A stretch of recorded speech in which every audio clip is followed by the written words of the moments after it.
Tonight, as you settle into your space, as your breathing slows, and the world outside grows quiet, let me take you on a gentle journey into a forgotten corner of history. Not the polished kingdoms you see in movies, not the heroic tales sung by bards, but the quiet, unseen stories that lived between the stones of old cities and the dim corridors of ancient halls. This is the world of medieval assassins. Not the graceful legends imagined by storytellers, but the fragile, tired human souls who walked in darkness because they had nowhere else to stand. Take a slow breath, let your shoulders loosen, and allow yourself to drift softly into this distant time. In the Middle Ages, no one woke up dreaming of becoming a killer in the night. No young child whispered, "One day, I will hide in shadows." The path was not a choice. It was a consequence. Those who slipped into this life were often the ones the world had forgotten. The wanderers, the deserters, the hungry, the ones who had run too far to turn back and lost too much to hope for more. They were not mystical warriors. They were ordinary people, shaped by hardship like river stones shaped by slow water. Picture narrow alleys lit only by fading torchlight. Hear the distant sound of a market closing, the soft murmur of a tavern cooling down for the night. Somewhere in that quiet, a tired figure waits, cloaked not in mystery, but in the weight of survival. Forget the tales of secret monasteries and candlelit training halls. There were no masters teaching them how to move silently, or how to vanish into a crowd. Their lessons came from the world itself, from nights spent running, from mistakes that nearly cost them their lives, from quiet observations made while the rest of the village slept. Every skill was learned through fear, through necessity, through moments where their heart beat so loudly, they feared it would echo off stone walls. There were no ceremonies of graduation, no symbols of mastery, only the slow realization that they had survived one more night, and that survival itself was a kind of knowledge. Work was scarce, food was scarcer, and coin was the lifeline everyone clung to. A whispered offer in a dimly lit corner could mean the difference between starvation and one more week of life. The promise of silver was dazzling, heavy, cold, real, pulled people into the shadows with the quiet force of gravity. But silver in this world was rarely honest. Much like the men who offered it, it flickered with deception. Half now, they'd say, half when the work is done. Yet more often than not, when the work is done meant when you cannot speak anymore. For even those who hired the shadows feared the shadows deeply. Their weapons were not crafted by master smiths, nor imbued with legends. Most carried simple things: a small knife with a chipped handle, a length of coarse rope, a sharpened nail tucked within a sleeve, or stones chosen for their weight and silence. Nothing ornate, nothing perfect, just quiet tools made for quick moments and quicker escapes. Assassins of this era relied less on steel and more on instinct, a feeling of when to step, when to wait, when to breathe, and when to become as still as a statue in moonlight. The people sought out in the night were never common folk. No one paid coin to silence a farmer or a weary shepherd returning home. The targets were powerful, wrapped in layers of stone, soldiers, and suspicion. Nobles who slept behind locked doors, priests who trusted omens more than servants, lords who rotated their sleeping chambers, in fear of unseen hands. To reach them required patience, days of watching, listening, blending with the quiet rhythm of a household that did not know a stranger had entered its story. Every footstep mattered, every whisper mattered, even the way bread was carried, or how a cloak was folded, could betray someone who did not belong. There were no elegant costumes, no dramatic masks, just worn clothing borrowed from the forgotten. A monk's robe, a stable-hand's tunic, or a cloak stiff with dust from long travels. These disguises did not make someone invisible. They merely made them ordinary. And in a world where ordinary people were rarely noticed, that was often enough. But the danger remained. A misplaced word, a wrong gesture, A moment of hesitation, and the illusion could crumble. Like dried leaves beneath a careless step, an assassin walked alone, not by preference, but by the quiet rule of their reality. Friends asked questions, loved ones worried, and anyone who cared too deeply became a weakness the world was quick to exploit. So they traveled with distance in their eyes, names that changed like the seasons, and a heart taught to expect loss. Sleep came rarely, trust came even less. Each night was spent with ears alert, and breath held too often. The smallest creak of a floorboard could send a chill down their spine, colder than winter wind. This was not a life where mistakes were forgiven. A single misstep could unravel everything. Failure did not mean shame, or a second chance, or a stern lecture. Failure meant a crowd gathering in anger, torches lit by trembling hands, and instruments of punishment, designed to make an example of anyone who dared to touch the powerful. The world of the Middle Ages had little patience for shadows that wandered too close to the flame. And what of success? What happened when the task was completed, and a hated figure fell silently into history? There was no triumph, no celebration, no reward waiting beneath lantern light. Success meant leaving everything behind. The city, the clients, the very identity used to enter the walls. It meant slipping through alleys before dawn crept across rooftops. It meant walking with a hood low, knowing that the face of a killer was a face that could not stay. Success was simply another beginning of flight. To the average villager, anything unexplained, anything unusual, anything whispered, became something supernatural. Quiet people were feared, clever people were distrusted, strangers were watched with narrowed eyes. Assassins were often mistaken for creatures of myth, blamed for sickness, for accidents, for misfortune carried by the wind. And so they wandered always, rarely welcome, rarely remembered, always passing through, like a chill in the night, a person who moved in shadows, did not carve their name into history books. Their actions changed kingdoms, shaped alliances, ended dynasties, and yet they remained unspoken, uncredited, erased by the very people who relied on them. They lived and died as unnamed echoes. Perhaps that was the cruelest truth, that the ones who removed kings were forgotten, while the kings remained carved in stone. There was no retirement for those who lived by silence. You could not walk away without the past following like a lonely ghost. Too many secrets, too many names, too many memories that weighed down the heart, like stones tied to cloth. So they kept moving, through villages, through forests, through fading years. A life spent in motion, seeking peace that rarely arrived, until one day, they simply disappeared into the same shadows that once hid them from the world. And perhaps that quiet vanishing was the closest thing to rest they ever received. As we drift deeper into this world of dim corridors and moonlit rooftops, let us move gently into the heart of what a mission truly felt like. Not the dramatized tales that echo through myths, but the slow, hushed reality that wrapped itself around each step, like a cool mist hugging the earth at dawn. Close your eyes, let your thoughts loosen, and imagine a night where even the wind holds its breath. A mission rarely began with a shout or a spark.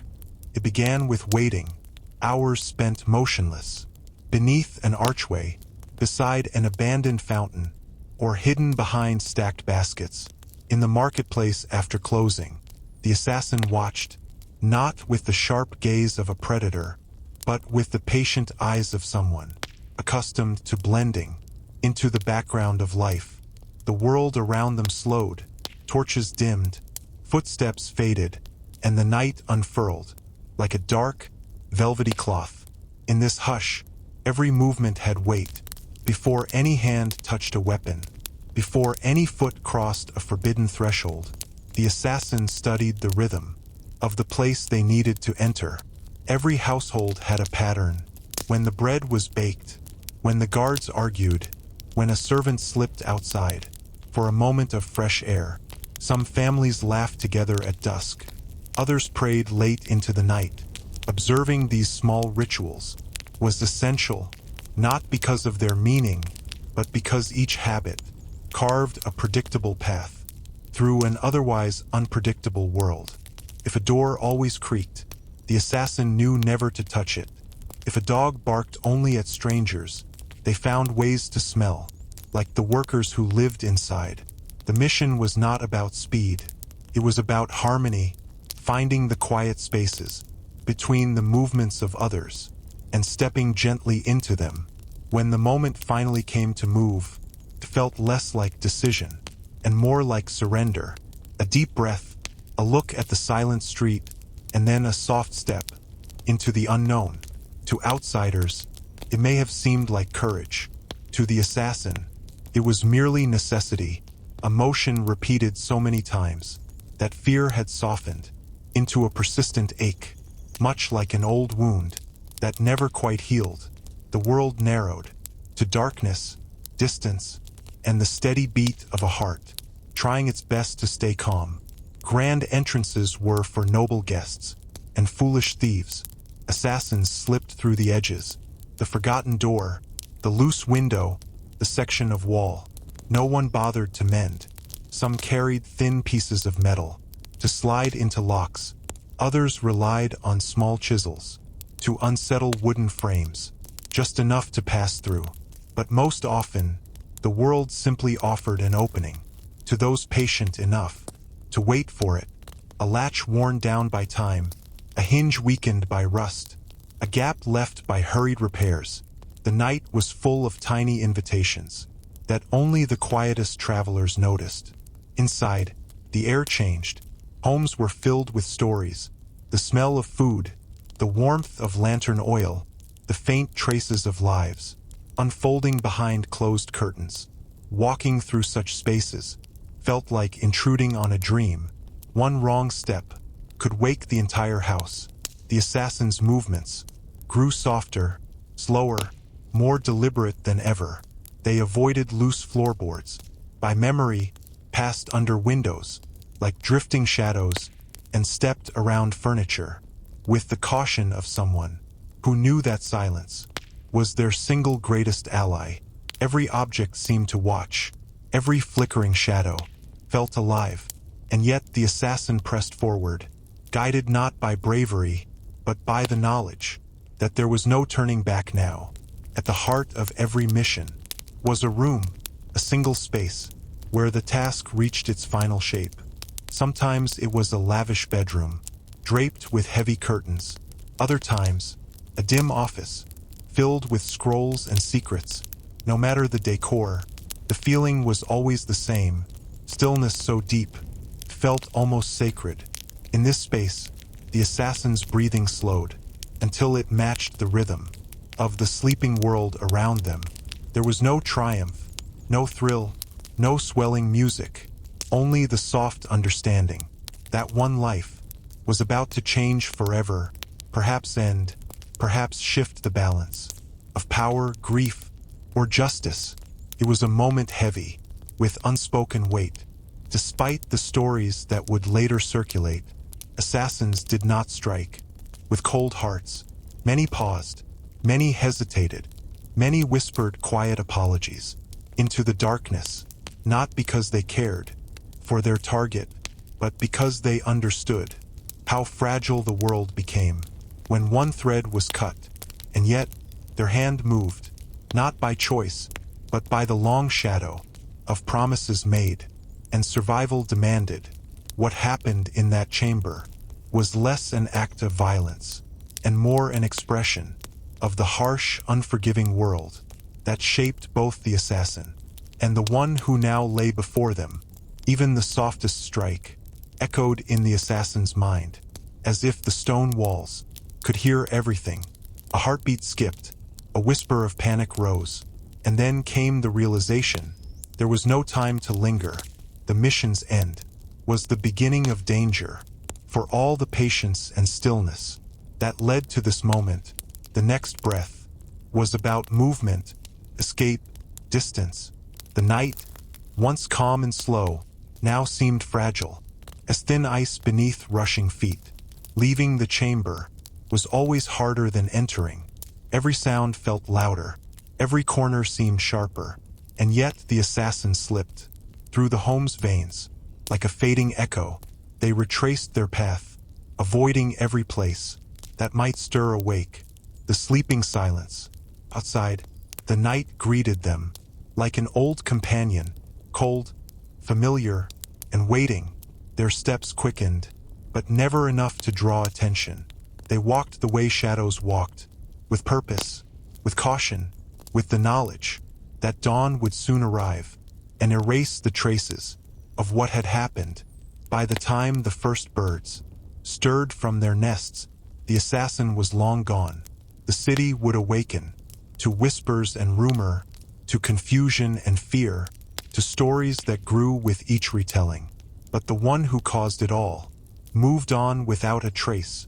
No name given, no recognition sought, no glory claimed, just another unseen traveler, passing from one shadow to the next, carrying the unspoken weight of deeds that would never be recorded.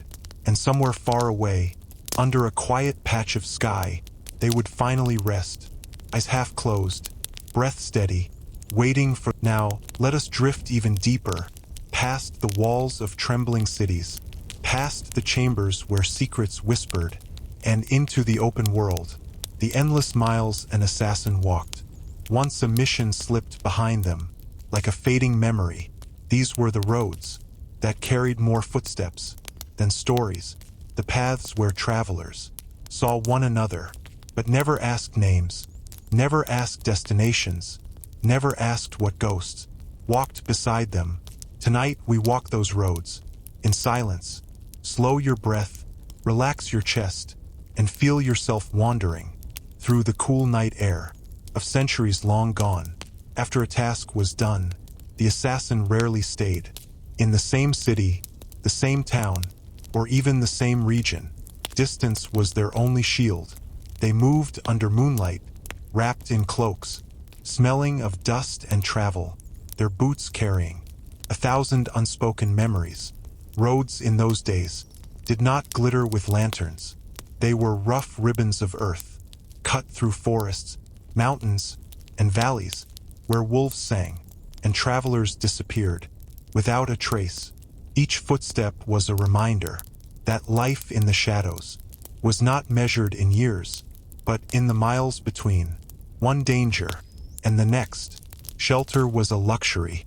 More often, the assassin slept beneath trees that swayed gently in the night wind, or in abandoned barns, where the scent of hay mixed with the cold. Sometimes they rested beside quiet rivers that reflected the moon like a polished coin. Other times, sleep found them in caves where echoes replaced dreams. There were nights when sleep refused to come at all, nights filled with distant howls, with shifting leaves, with the uneasy knowledge that someone somewhere might be searching for them. But even then, the assassin learned to rest, with one eye closed and the other keeping watch over a world that was never entirely safe. Meals were not feasts. They were simple things, berries gathered from bushes, with cautious fingers, stale bread saved from earlier days, roots pulled from earth. After listening carefully for the sound of nearby animals, if fortune allowed, a small village might offer a bowl of soup, a cup of watered wine, or a place by a fading fire where no one looked too closely at the newcomer's shoes or at the quiet way they scanned every corner before sitting down. Assassins did not starve, but neither did they indulge. Their lives were balanced on the thin line between just enough and never too much. The roads were filled with wandering souls, merchants carrying worn coins in leather pouches, farmers returning from distant fields, pilgrims humming prayers to keep fear away. Sometimes the assassin walked beside them for a while, not as a threat, not as a friend, but as a fellow traveler, sharing the same silence, Words were rare.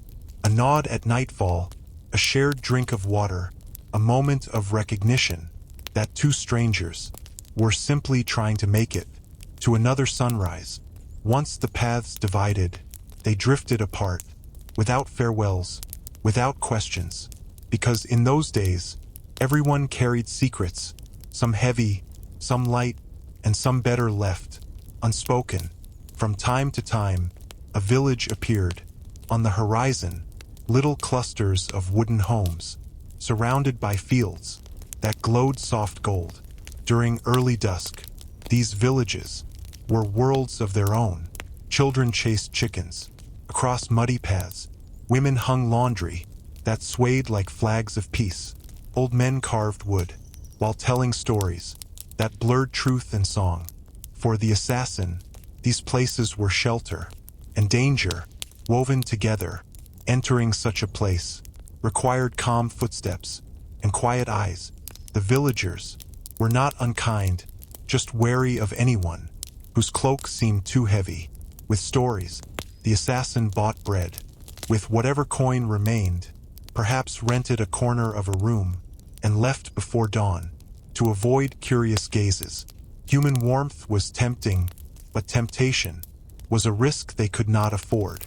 Larger towns held dimly lit inns, where travelers gathered, like moths circling a small flame.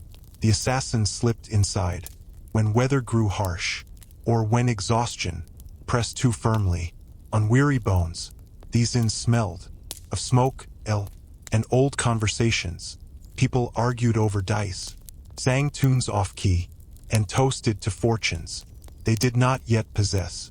In the corner, the assassin sat quietly, hood low, listening to voices rise and fall, like waves against a shore.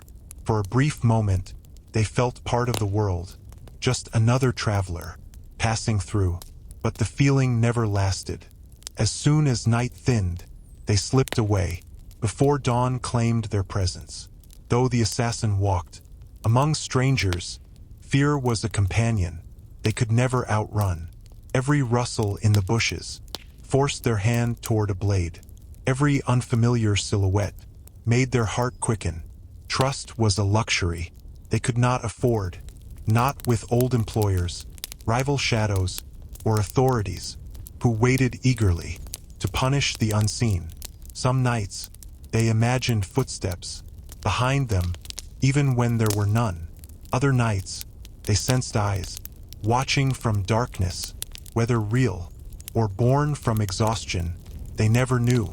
Paranoia was both torment and protection, kept them alive, but stole from them any hope of peace.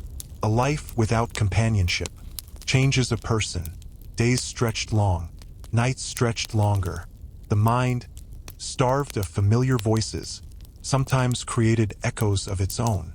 The assassin spoke rarely, so when they finally heard their voice, it sounded foreign, as though it belonged to someone else entirely.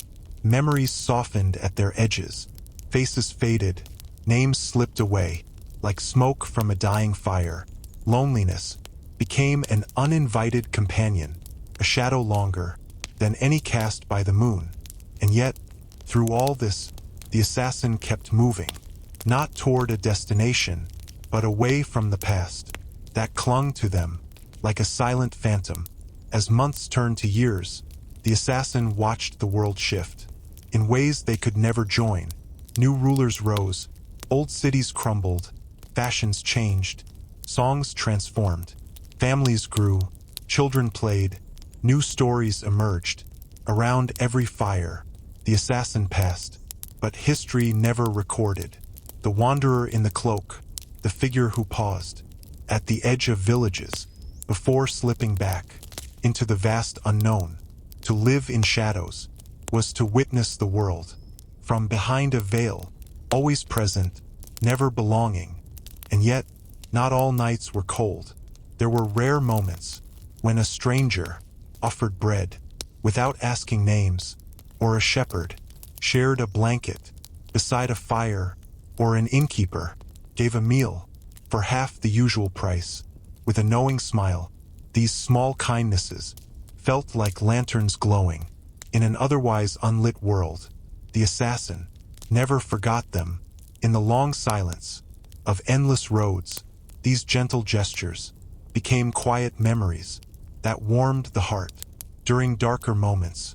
Even in a world filled with suspicion and fear, humanity still found ways to flicker softly, like stars through branches. And so, the assassin continued, mile after mile, night after night. Their life was not a chase or a purpose, but a drift, a slow, steady glide through the world, like a lone boat carried by a silent current.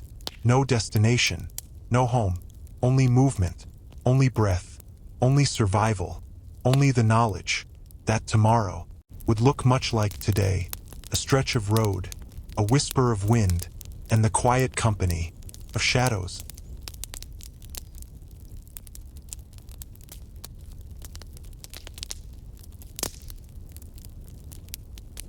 As we continue this quiet journey through the long, wandering life of a shadowed traveler, the world around us shifts again. The roads that once seemed open begin to narrow. The warmth of chance kindness fades into a colder reality, and somewhere in the distance, trouble awakens, slowly, quietly, as all dangerous things do. Tonight, we step into that soft but growing tension, not to fear it, but to watch it unfold, the way one watches a storm gather gently on the horizon. Take a deep breath, let your shoulders sink, and drift with me into the uncertainty that walked beside every assassin, on every fading path. In those times, news did not ride on paper or ink, traveled on lips, on murmurs shared at markets, on whispers exchanged near wells, on stories told around fires. Long after the embers dimmed, though the assassins stayed quiet, their deeds did not. A noble found lifeless, in a locked chamber, corrupt merchant, gone without a trace, a soldier who never returned from his nightly patrol. These tales spread like wind, changing shape as they passed from person to person. By the time they reached the ears of distant listeners, the assassin was no longer human. They were a ghost, a demon, a figure carried by moonlight. Even those who knew nothing felt a prickle of fear whenever a stranger passed through town, with footsteps too soft and eyes too quiet. And so, even when the assassin walked miles ahead of the rumors always found a way to catch up. A strange truth existed in that world. Those who hired assassins feared them more than anyone else. A single task, completed in silence, was a useful tool, but a person who could slip through locks, move unseen, and carry secrets that could topple empires, that person was a threat. So while the assassin drifted from town to town, their old employers remained awake at night, haunted by the thought that the one they once trusted might speak one wrong word to the wrong ears. Some hired guards to watch the roads, some sent riders with quiet questions, some whispered orders for the assassin themselves to disappear forever. These shadows were not hunters in the dramatic sense, but they were persistent, relentless, and paid well to ensure silence. And silence was often bought with more silence. It began subtly, a footprint, too fresh, on a lonely trail, a broken twig, in a forest, where the assassin knew they had been alone, a silhouette, lingering a moment too long, behind a hill's curve. At night, the crackle of leaves in the underbrush sounded different, not like an animal, but like someone trying to sound like an animal. The assassin did not panic. Panic was noise. Instead, they adjusted their routes, their resting places, their rhythm. Old trails were abandoned. New paths were chosen. Always watching, always listening, always remaining one step ahead of whoever moved behind them. But even with caution, a truth settled. like dust upon the heart. They were no longer alone. Before, a village was simply a quiet stop, a place to rest, to breathe, to buy a loaf of bread. Now, felt different. Strangers stared longer. Questions came quicker. Inns felt less welcoming, more suspicious, and sometimes an assassin felt the heavy gaze of someone who recognized something they could not explain. A scar, a demeanor, a walk, a quietness, too practiced to be ordinary. In such places, the assassin stayed only long enough to gather essentials, then slipped away before dawn's first light could reveal too much. The world had awakened to their presence, and the more it awakened, the less space there was to disappear. Forests became safer than towns. Tall pines stood like silent guardians. Moss softened footsteps. The canopy above blocked moonlight and prying eyes alike. But even forests whispered danger. There were abandoned campsites, still warm from the last fire. Pieces of rope, cut cleanly, left on the ground. Boot prints that matched neither hunter nor villager. Sometimes, the assassin paused, closed their eyes, and breathed deeply, listening to the wind, as if it could speak. Because in such places, danger did not shout. It waited, it watched, it learned, and the assassin had to learn faster. Every life lived in shadows, has a moment when instinct sharpens, like a drawn blade. For the assassin, that moment arrived. One evening, on a long, empty road that stretched between two forgotten villages, the air felt still, too still. No echo of insects, no rustling leaves, just a silence, thick enough to unsettle the breath. Then, far behind, a sound, the soft rhythm of multiple footsteps, walking in unison, not hurried, not clumsy, purposeful. Someone, or perhaps several, had finally caught up. The assassin did not run. Running surrendered the advantage. Instead, they walked calmly, as though unaware. Calmness was a cloak, stronger than steel. But inside, the heart beat with a slow, heavy truth. The past had arrived. There are moments when the world expects conflict, a clash of steel, a sudden fight, a desperate stand. But assassins were not warriors seeking glory. They were ghosts seeking survival. Rather than confronting the approaching footsteps, the assassin slipped off the main road, down a slope covered in thick grass, into a tangle of trees that swallowed sound. The footsteps continued along the road, steady, confident, unaware that their quarry had already vanished into the dark.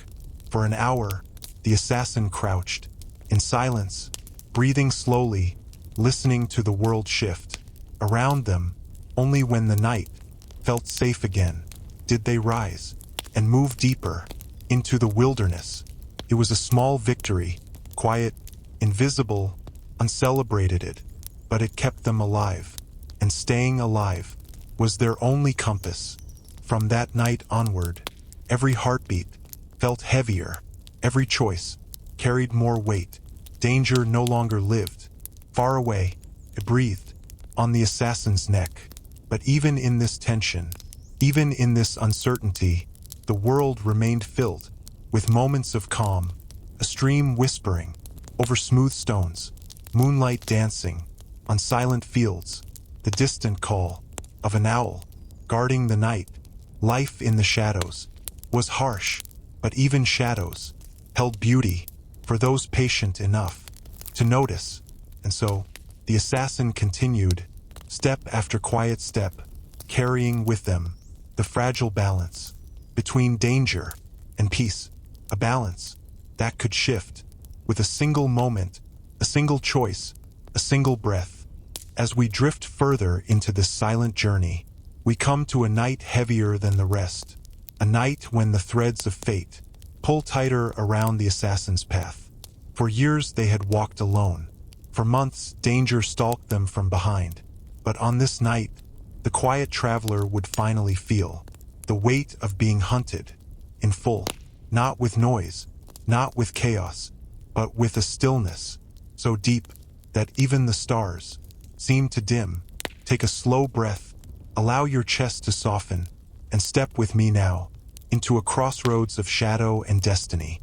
The night began harmlessly, a quiet road, a gentle wind, grass bending softly beneath the whisper of darkness. But as the assassin walked, the clouds thickened, hiding the moon behind a heavy curtain of gray. The world darkened into a shade, darker than shadow. In such nights, travelers usually waited for dawn, but the assassin had long since lost the luxury of traveling by choice, and so they continued, step by careful step, guided by instinct alone.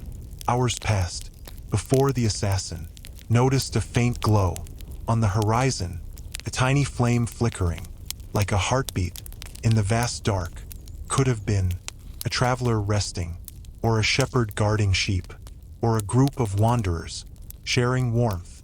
But it could just as easily have been something else, something dangerous. Still, cold nights did not permit stubborn pride, so the assassin moved closer, slowly, cautiously, like a silent wind, creeping toward light. As they approached, the shapes around the fire grew clearer. 3 figures, hoods, weapons, and a silence too unnatural for ordinary travelers. The assassin's heart tightened. These were not wanderers seeking warmth. They were waiting. When the assassin stepped within sight of the fire, the 3 figures turned, not with surprise, not with fear, but with a recognition that struck like a slow chill. They had been expecting someone. One of them, a tall man with a scar running down his cheek, gave a faint nod, as though greeting a long-anticipated guest. Another shifted their weight with the quiet confidence of someone who had studied their target for far too long. And the third, the quietest of the trio, watched with eyes that held no doubt about who approached. The assassin stood still, their breath steady, their mind calm, their heart a soft drum. In the hollow night, after a long moment, the man with the scar finally spoke. His voice was smooth, too smooth, as if rehearsed many times. "We've walked far to find you," he said, his words drifting like smoke above the flame. No accusation, no anger, just a simple truth. Another figure added a whisper, "You've been difficult to follow." Still calm, still measured. These were not bandits, not opportunists. They were professionals, shadows sent to erase a shadow. The assassin did not reach for a weapon. Not yet. Weapons were loud, and tonight, silence was the only path. The man with the scar stepped forward, just slightly, enough to show intention, not enough to provoke. "We don't seek answers," he murmured. "We don't seek explanations." Pause, a long breath, a soft flicker of firelight. "We seek closure." The word hung in the air, like winter frost. Closure, polite word, used by people who traded in violence, without raising their voices. The assassin understood everything in that single syllable. Old employers, old secrets, old fears. This was the price of a life lived in quiet corners of the world. Faced with danger, most would panic, most would run, most would draw steel with trembling hands. But assassins, true assassins, did not embrace panic. They embraced calculation. The assassin scanned the scene without moving their head. One attacker to the left, slightly impatient, one to the right, quick with their hands. The leader in front, confident, predictable. The dark forest offered narrow paths. The ground was uneven. The firelight cast long shadows that could be used like curtains.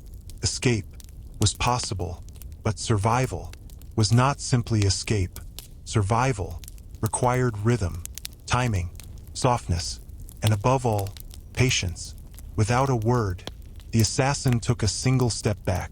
A small motion, gentle, almost polite, but the three figures responded immediately, their hands falling to their belts, their posture shifting, their breath tightening.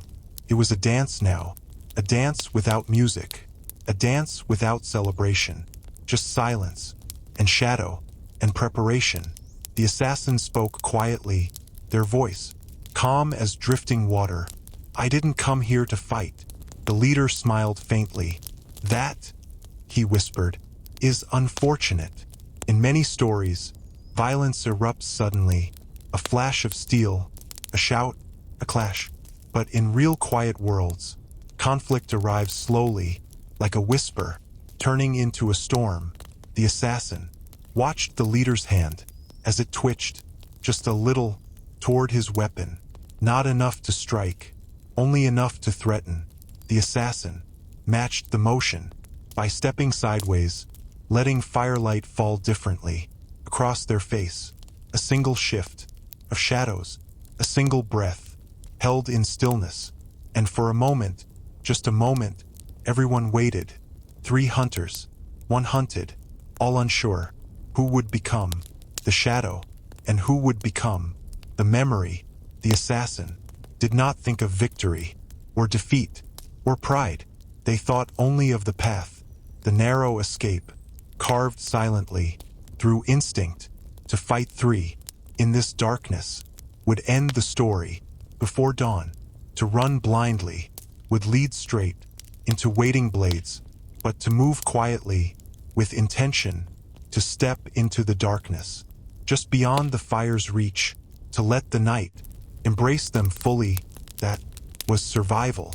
And as the fire popped, and sparks floated upward, like tiny wandering stars, the assassin chose their moment, a breath, a blink, a shift, and then they stepped into shadow, the escape into living darkness.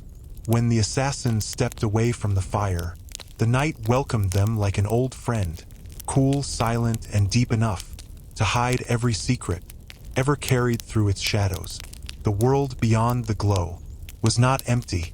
It pulsed with quiet life, the rustle of leaves, the distant cry of a night bird, the soft murmur of wind moving through grass. And in that darkness, the assassin began the most delicate task of their wandering life, a silent escape from enemies who understood silence too. Breathe softly, relax your shoulders, and follow this path into the stillness beneath the trees. The instant the assassin slid beyond the reach of the fire's glow, their world shifted. Behind them, the three hunters rose to their feet, uncertain, alert, their eyes straining to find movement in the dark. But darkness in the wilderness is not an enemy, it is a veil. The assassin moved along the edge of that veil, letting branches brush gently against their shoulders, letting the uneven ground guide their silent steps. They did not hurry. Hurrying created sound. Every footstep was a whisper, every breath a measured rhythm, every movement an echo of instinct, honed by years. In the quiet corners of many nights, the three figures whispered among themselves, their voices low, but sharp with frustration. "He slipped left," one muttered. "No," said another. "He's circling the trees." The leader's voice was calm, too calm. "He's watching us." And in a way, he was right. The assassin paused, behind a thick oak, eyes steady, ears listening, not to the hunter's words, but to the tremble hidden beneath those words. Professionals or not, they were nervous. A nervous hunter makes mistakes. The assassin made none. To move through darkness without being caught, one must not fight the forest. One must become part of it. So the assassin matched their breath to the night wind, matched their posture to the curve of branches, matched their silence to the rhythm of the sleeping earth. Their hearts slowed, their steps softened, and for a moment, they felt less like a person, and more like a drifting shadow, passing through an older, wiser world. It was in this stillness that they found their path forward, path unseen, yet perfectly clear. The assassin moved only when the hunters spoke, their whispers masking the faint crunch of leaves beneath feet. When the hunters paused, the assassin froze, a statue carved from moonless night. Every step took them farther from danger. Every heartbeat guided them deeper into safety. The hunters grew impatient. Their torches flickered, casting light that only made their eyes more blind to the living dark beyond. One of them threw a stone into the trees. It landed far from the assassin's path. Fear was making them clumsy. Fear was becoming the assassin's ally. Even in the darkest places, the world leaves clues for those who know how to read them. The faint trail, no wider than a hand, grass bent slightly north, a whisper of cool air coming from a gap between ancient stones.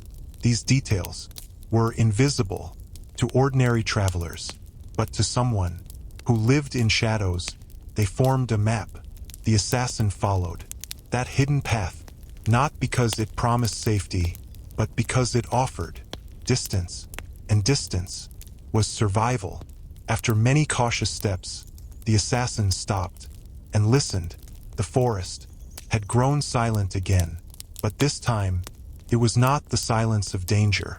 It was the silence of confusion. The hunters' footsteps faded, their torches dimmed, their voices muttered curses. To the night, they had lost the trail. Their search became clumsy, scattered, disorganized. Eventually, their frustration echoed through the trees. He's gone. The assassin closed their eyes for a moment, not to rest, but to offer a quiet, unseen exhale. A long night had been survived, but survival, in their world, was always temporary. The assassin continued forward, moving deeper into the forest's embrace. Branches brushed their shoulders, roots tangled gently beneath their feet.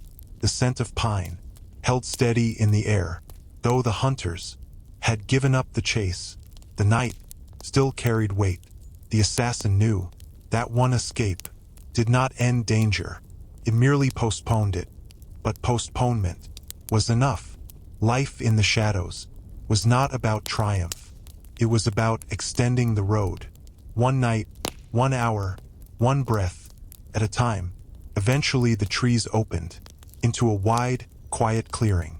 The clouds had drifted away, revealing a sky filled with stars, soft, distant, eternal. The assassins stood still, letting the starlight touch their worn cloak, letting the cool night smooth the tension from their fingers. For the first time that night, they breathed fully, slowly, deeply, as though filling their lungs with peace. Here, in this lonely patch of earth, they were safe. Not forever, not even for long, but for now. In the gentle glow of starlight, they were untouched by the world's pursuit, and sometimes a single moment of safety felt like a lifetime. With calm steps, the assassin crossed the clearing and followed a narrow trail toward distant hills. They did not look back. The night behind them held danger. The night ahead held uncertainty, but uncertainty was familiar, comforting in its own way. It meant possibility. It meant survival. It meant another sunrise, waiting somewhere, beyond the trees. And so, with the forest shifting softly, in the cold breeze, the assassin walked, silent, steady, rejoining the endless path of shadows and solitude. The night carried the assassin forward, into a landscape that shifted gently, from forest to open hills, small rises and dips that looked like waves, frozen in time. The danger behind was distant now, blurred by trees and darkness, but the assassin knew better than to trust distance. Shadows faded, but danger rarely disappeared. Still, even a hunted soul needs a moment to breathe.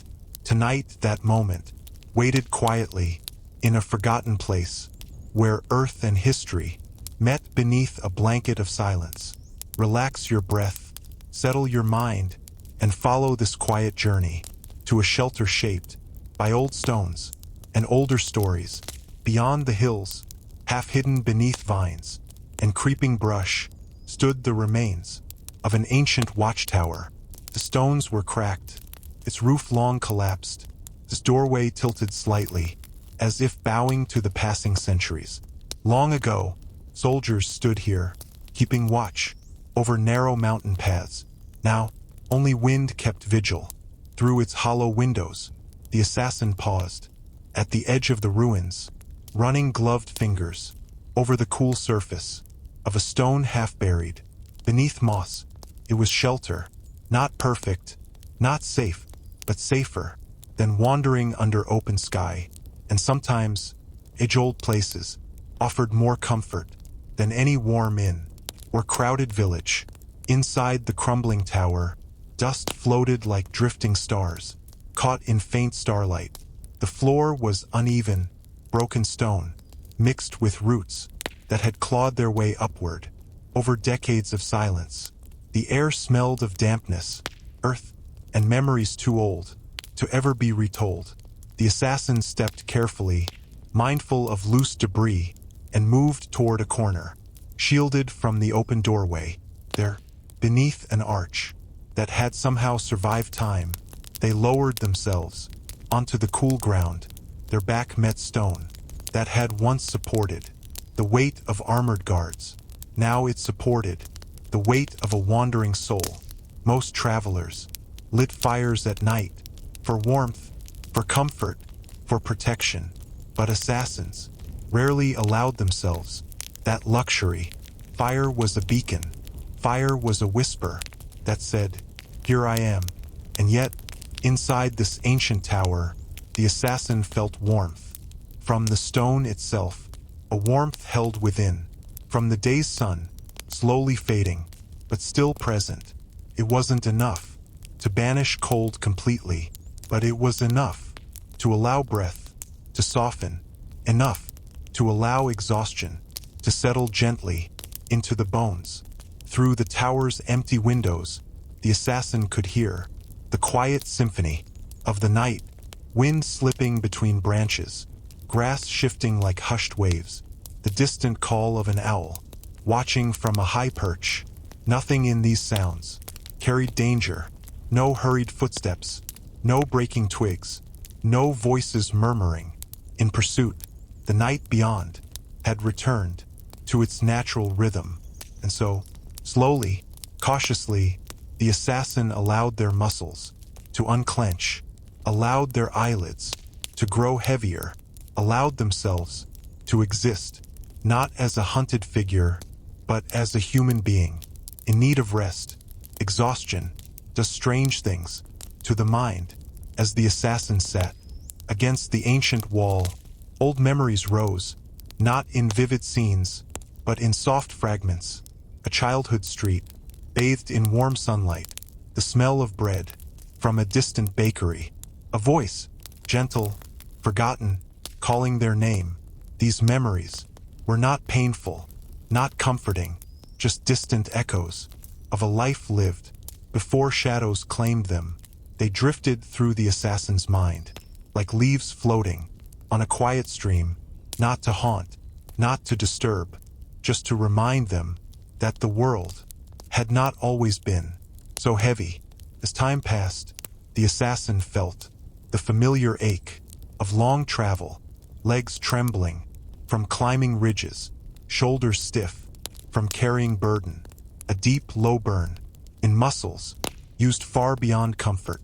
But the soul, the inner part, that carries fear, regret, and longing, felt strangely light tonight. Perhaps it was the distance from danger. Perhaps it was the quiet tower, woven into the land. Perhaps it was simply the rare blessing of a moment where silence felt gentle, not threatening. Whatever the reason, the assassin breathed deeper, letting the air settle into their lungs. With slow pace, sleep found them, not suddenly, but softly, like a hand, gently guiding them into stillness. Their chin fell forward, their eyes closed completely, their breath steadied into the rhythm of a resting wanderer. For the first time in many nights, the assassin slept without gripping a weapon, without listening for distant footsteps, without waiting for danger to emerge from darkness.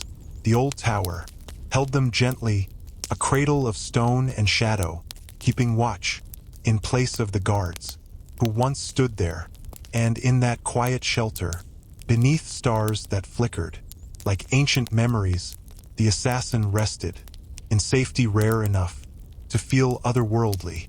The chill of early morning woke the assassin just before sunrise.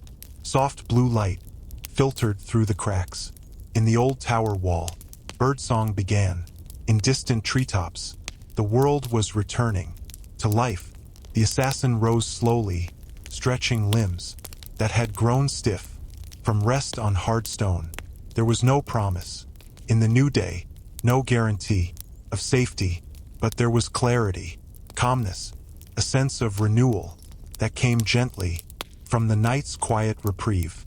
And sometimes a single peaceful night was enough to carry someone through many difficult days. With steady steps, the assassin left the tower, a silent figure, moving toward the horizon, toward uncertainty, toward whatever destiny waited beyond the next rise of the land. As dawn continued to stretch, this gentle light across the land, the assassin walked onward, a quiet silhouette against the awakening world. Morning in these remote places was not filled with noise or bustling towns. It was soft, delicate, and slow to bloom.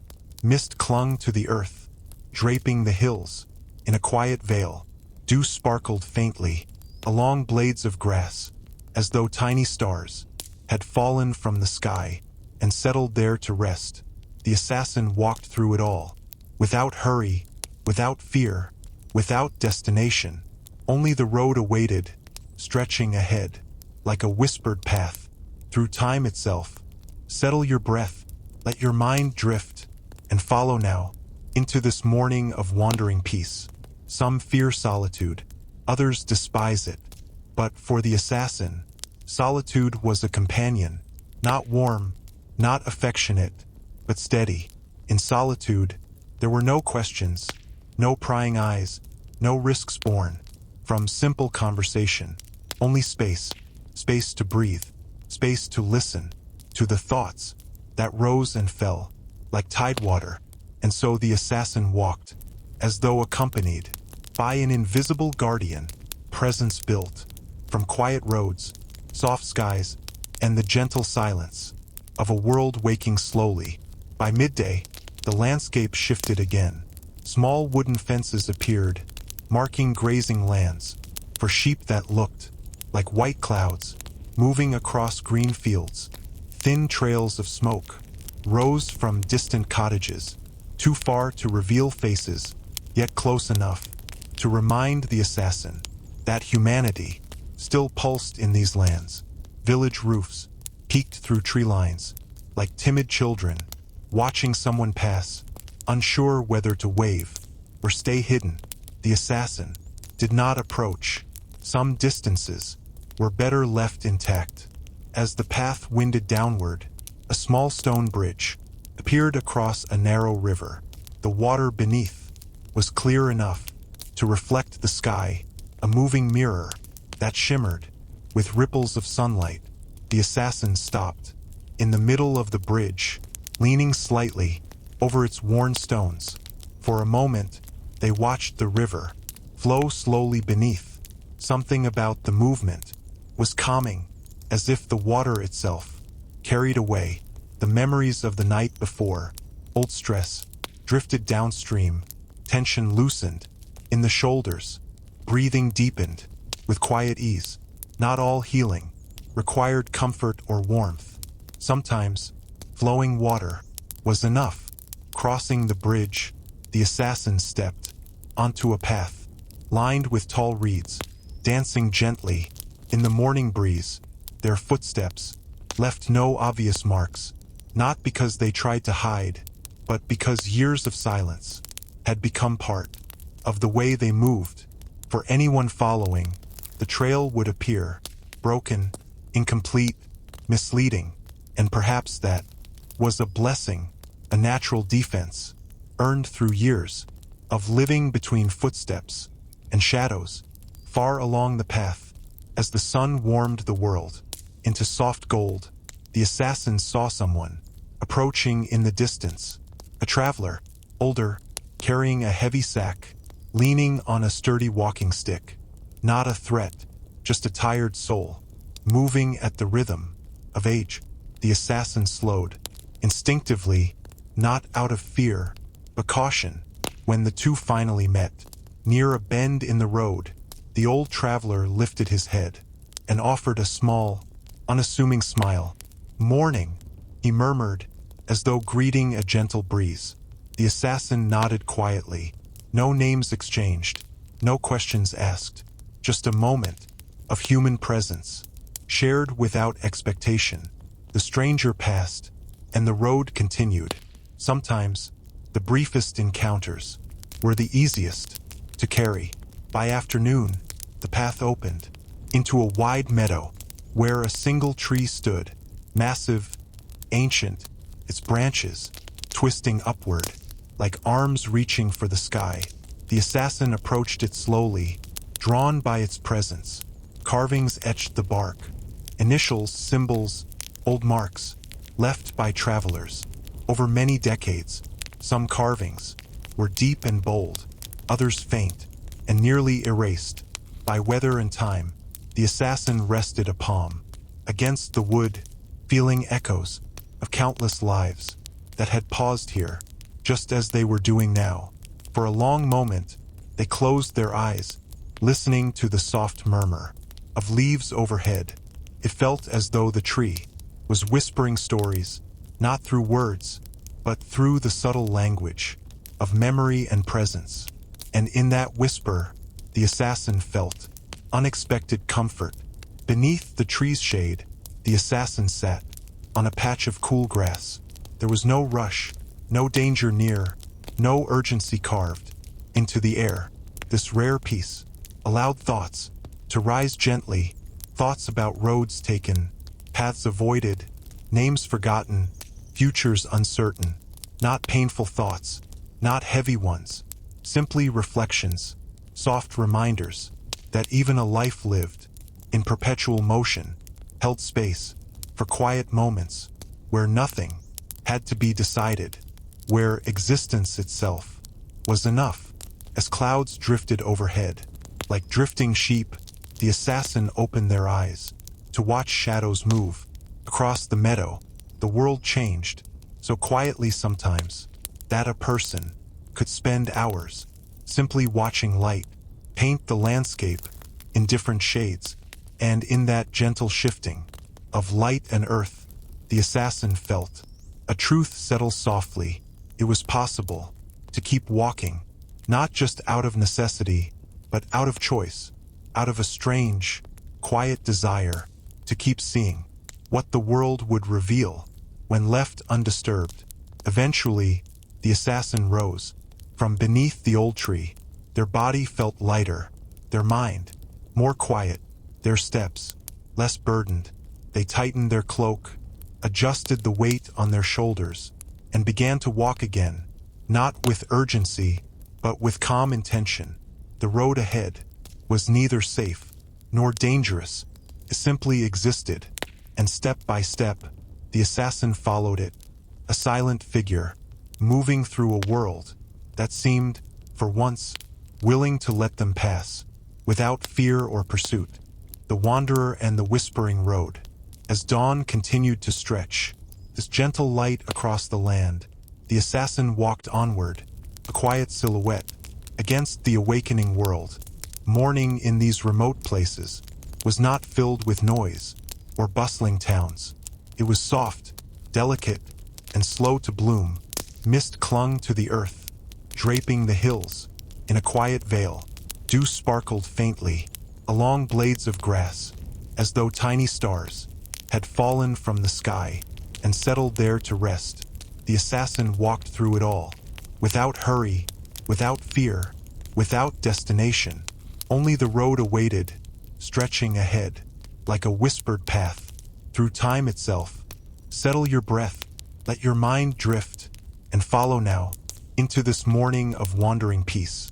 Some fear solitude, others despise it. But for the assassin, solitude was a companion, not warm, not affectionate, but steady. In solitude, there were no questions, no prying eyes, no risks born from simple conversation. Only space, space to breathe, space to listen to the thoughts that rose and fell like tide water. And so the assassin walked, as though accompanied by an invisible guardian, presence built from quiet roads, soft skies, and the gentle silence of a world waking slowly. By midday, the landscape shifted again. Small wooden fences appeared, marking grazing lands for sheep that looked like white clouds moving across green fields.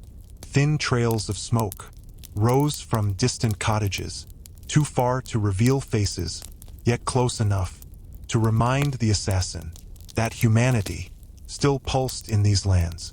Village roofs peeked through tree lines, like timid children watching someone pass, unsure whether to wave or stay hidden.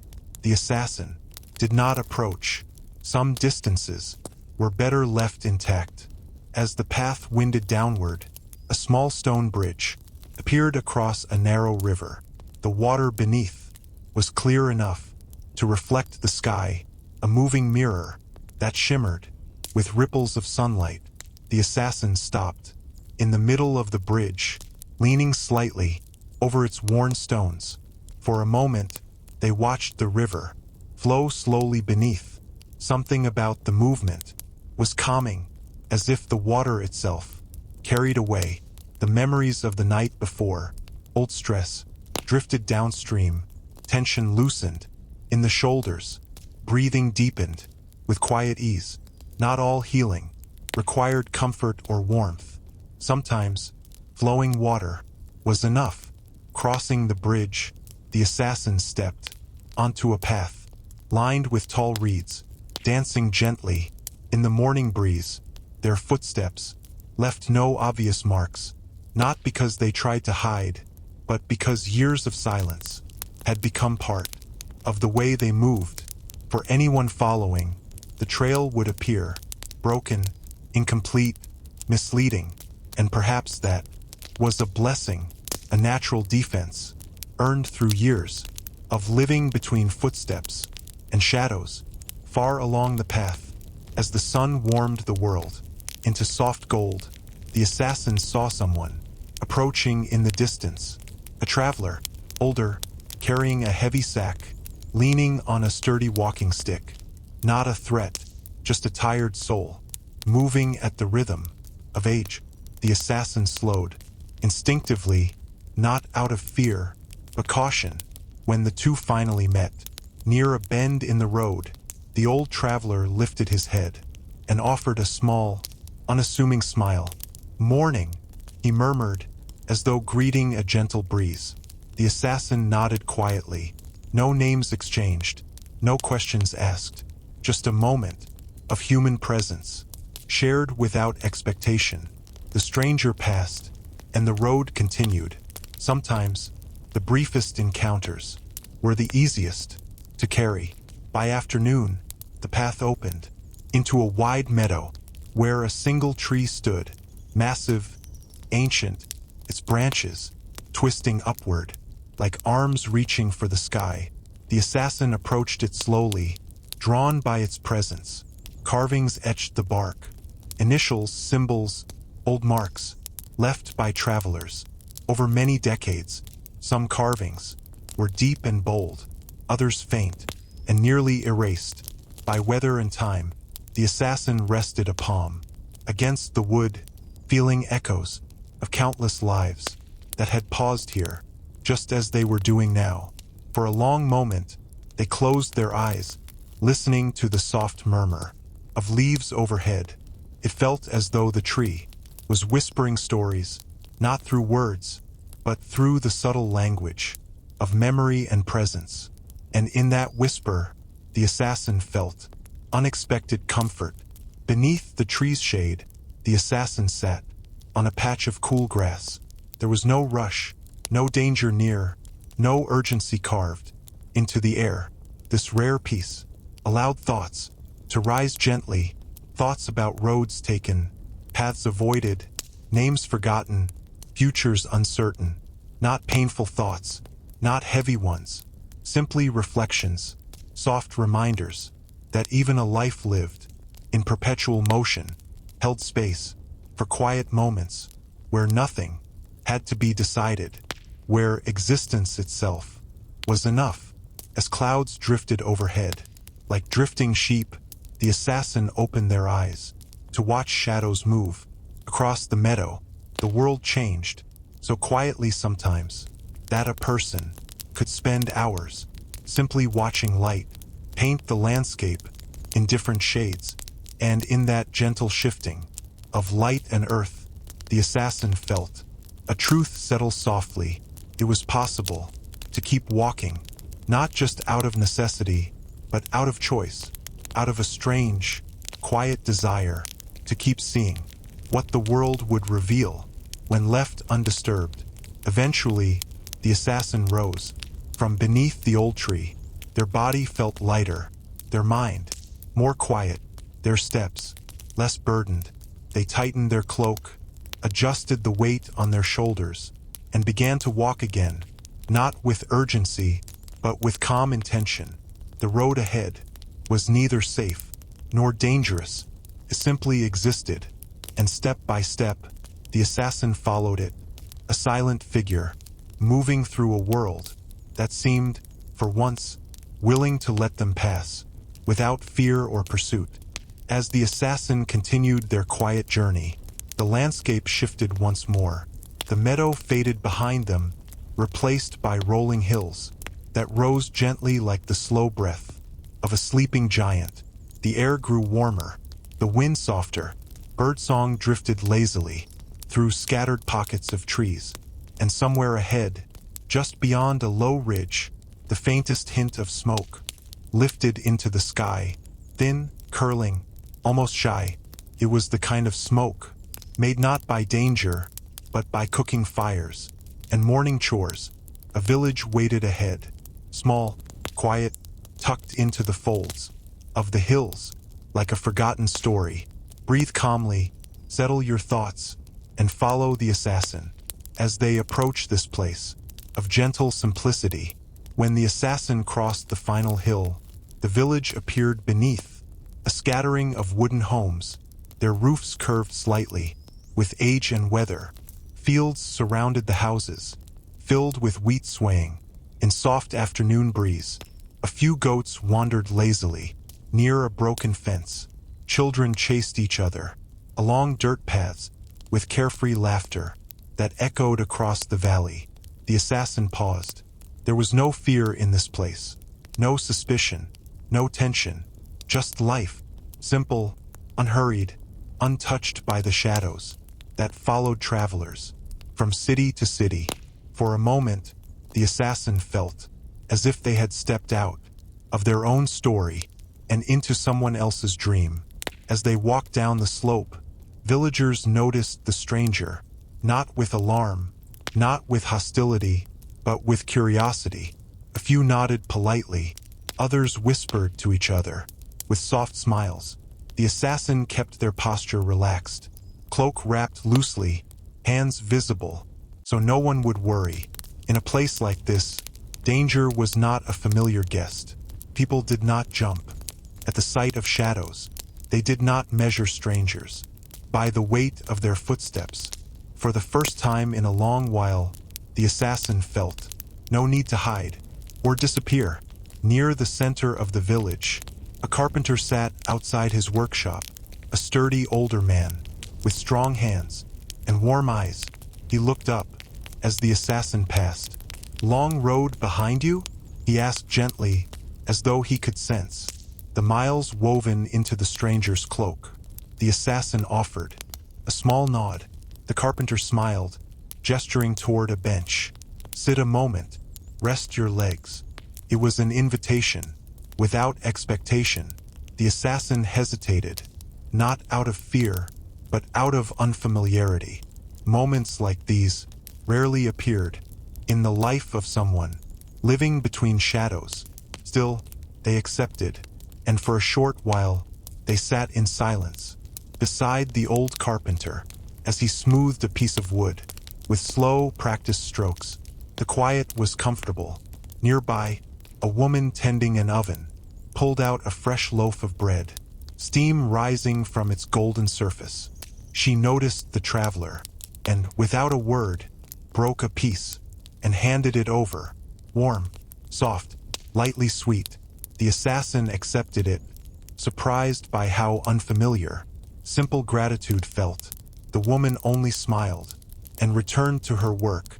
Not everyone in the world asked for names. Not everyone demanded stories. Some simply offered what they could, a gesture as natural, as breathing. As the assassin moved through the village, they realized something strange. Their tension, the instinctive tightness in their shoulders, the constant readiness to defend, withdraw, or run, was slowly dissolving. Not entirely, but enough to feel like a weight easing away. The villagers did not stare with suspicion. They did not whisper warnings behind hands. They simply continued their small routines, cleaning windows, feeding animals, hanging clothes.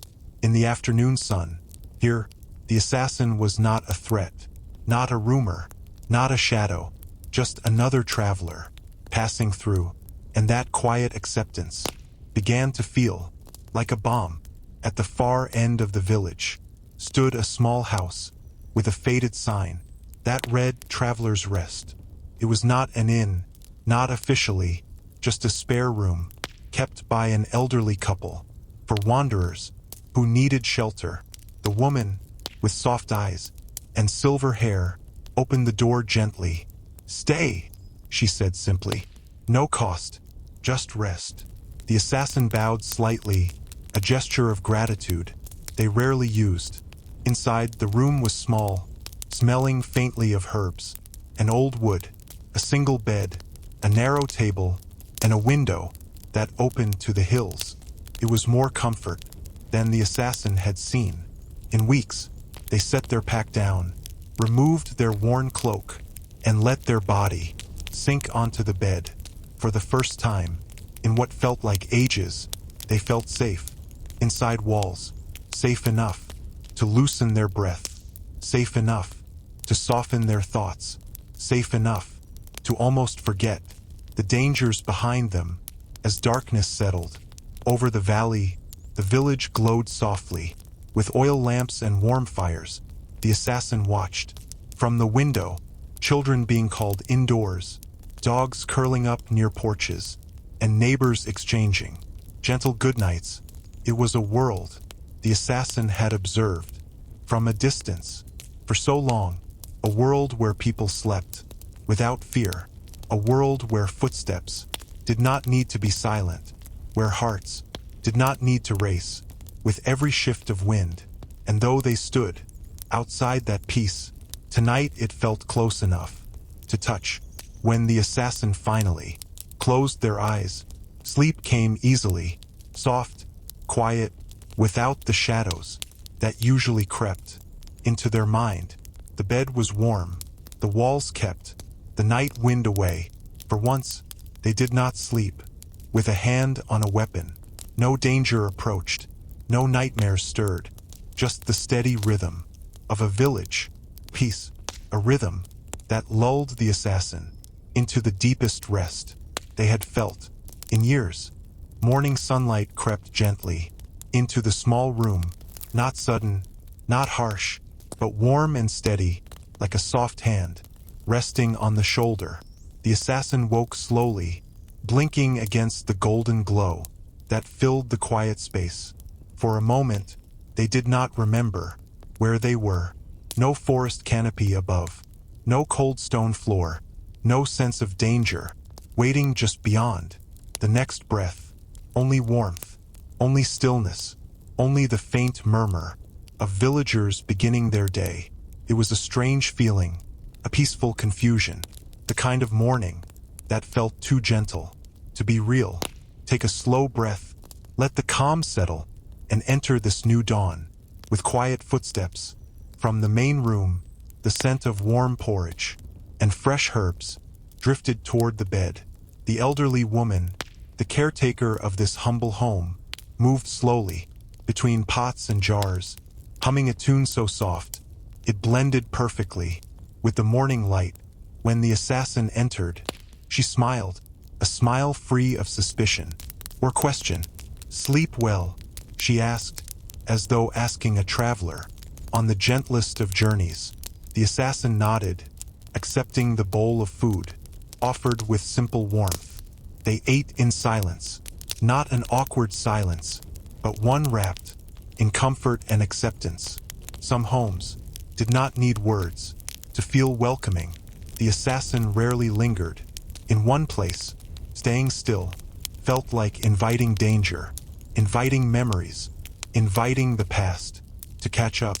But in this house, with its wooden beams, softened by age, and its windows, framed by morning light, they felt something unusual. Gratitude, a feeling they had forgotten how to hold. It settled in their chest quietly, not heavy, not overwhelming, but present, like the warmth of a candle. In a cool room, they bowed their head to the woman before stepping outside, a silent gesture, filled with genuine thanks. She did not ask why they bowed or who they were. She simply returned the nod, with the knowing kindness of someone who had opened their door to many wanderers over many years. The village at dawn was even more peaceful than the night before. Villagers carried water from the well, children chased chickens between small fences, dogs stretched lazily in patches of golden sun. No one hurried, no one argued.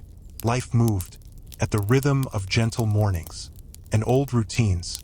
As the assassin walked along narrow paths, several villagers offered nods or small waves, not curious, not intrusive, just acknowledging the presence of someone, quiet and passing. In a world filled with suspicion and danger, this uncomplicated friendliness felt foreign, yet comforting. The carpenter, the same one who had offered a seat the day before, stood outside his workshop, shaping a piece of wood. He looked up as the assassin approached, eyes warm but perceptive. Without a word, he reached into a small crate and pulled out a wooden charm, a simple thing, smooth and oval, with a single carved symbol of protection. "For the road," he said softly. The assassin hesitated. Gifts were rare, unfamiliar, often dangerous, but this one felt different, genuine, free of expectation. They accepted it with a small, respectful bow. The carpenter returned to his work as though nothing extraordinary had happened. The assassin could have stayed longer, another night, a week, even a month. The villagers would not have questioned it. But shadows do not belong in peaceful places. Lingering would only risk bringing danger to those who offered kindness without hesitation. And so, after one last glance at the quiet houses and gentle faces, the assassin knew it was time to leave, not out of urgency, not out of fear, but out of respect for the peace that lived here, peace that did not deserve to be disturbed by the weight of an outsider's past. With steady steps, the assassin walked to the edge of the village, where the path curved back into open land. Here, the old woman, who owned the house, waited with a small pouch. She pressed it gently into the assassin's hand. "Dried fruit," she said, for strength. Her eyes held no worry, no suspicion, only warmth. The assassin nodded, grateful, in a way words could not express. Then, without ceremony, without goodbyes, they stepped onto the path that led away from the village. The villagers did not gather to watch. They did not whisper or point. Life continued as normal, and the assassin walked away with a heart a little lighter than it had been the day before. The land ahead was wide and open, a stretch of earth, bathed in soft morning light and gentle breeze. It held no promises, no guarantees, only possibilities, and that was enough. The assassin tightened their cloak, tucked the wooden charm into a pocket close to the heart, and began their journey. Once more, a lone figure, moving through quiet lands, carried not by fear or pursuit, but by the simple, steady decision to continue. One quiet step after another, the road stretched ahead, like a ribbon of soft earth, gently weaving its way through low, rolling hills that glowed beneath the steady warmth of late morning sun.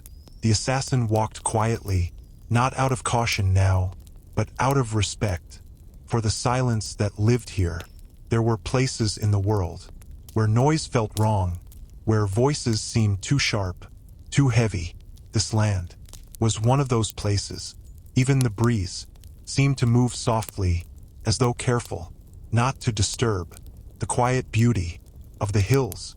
Settle your breath, let your thoughts drift, and walk onward into this calm, unbroken moment.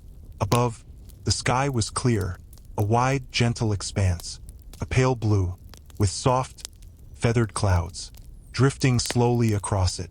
For years, the assassin had learned to read the sky, not for beauty, but for danger.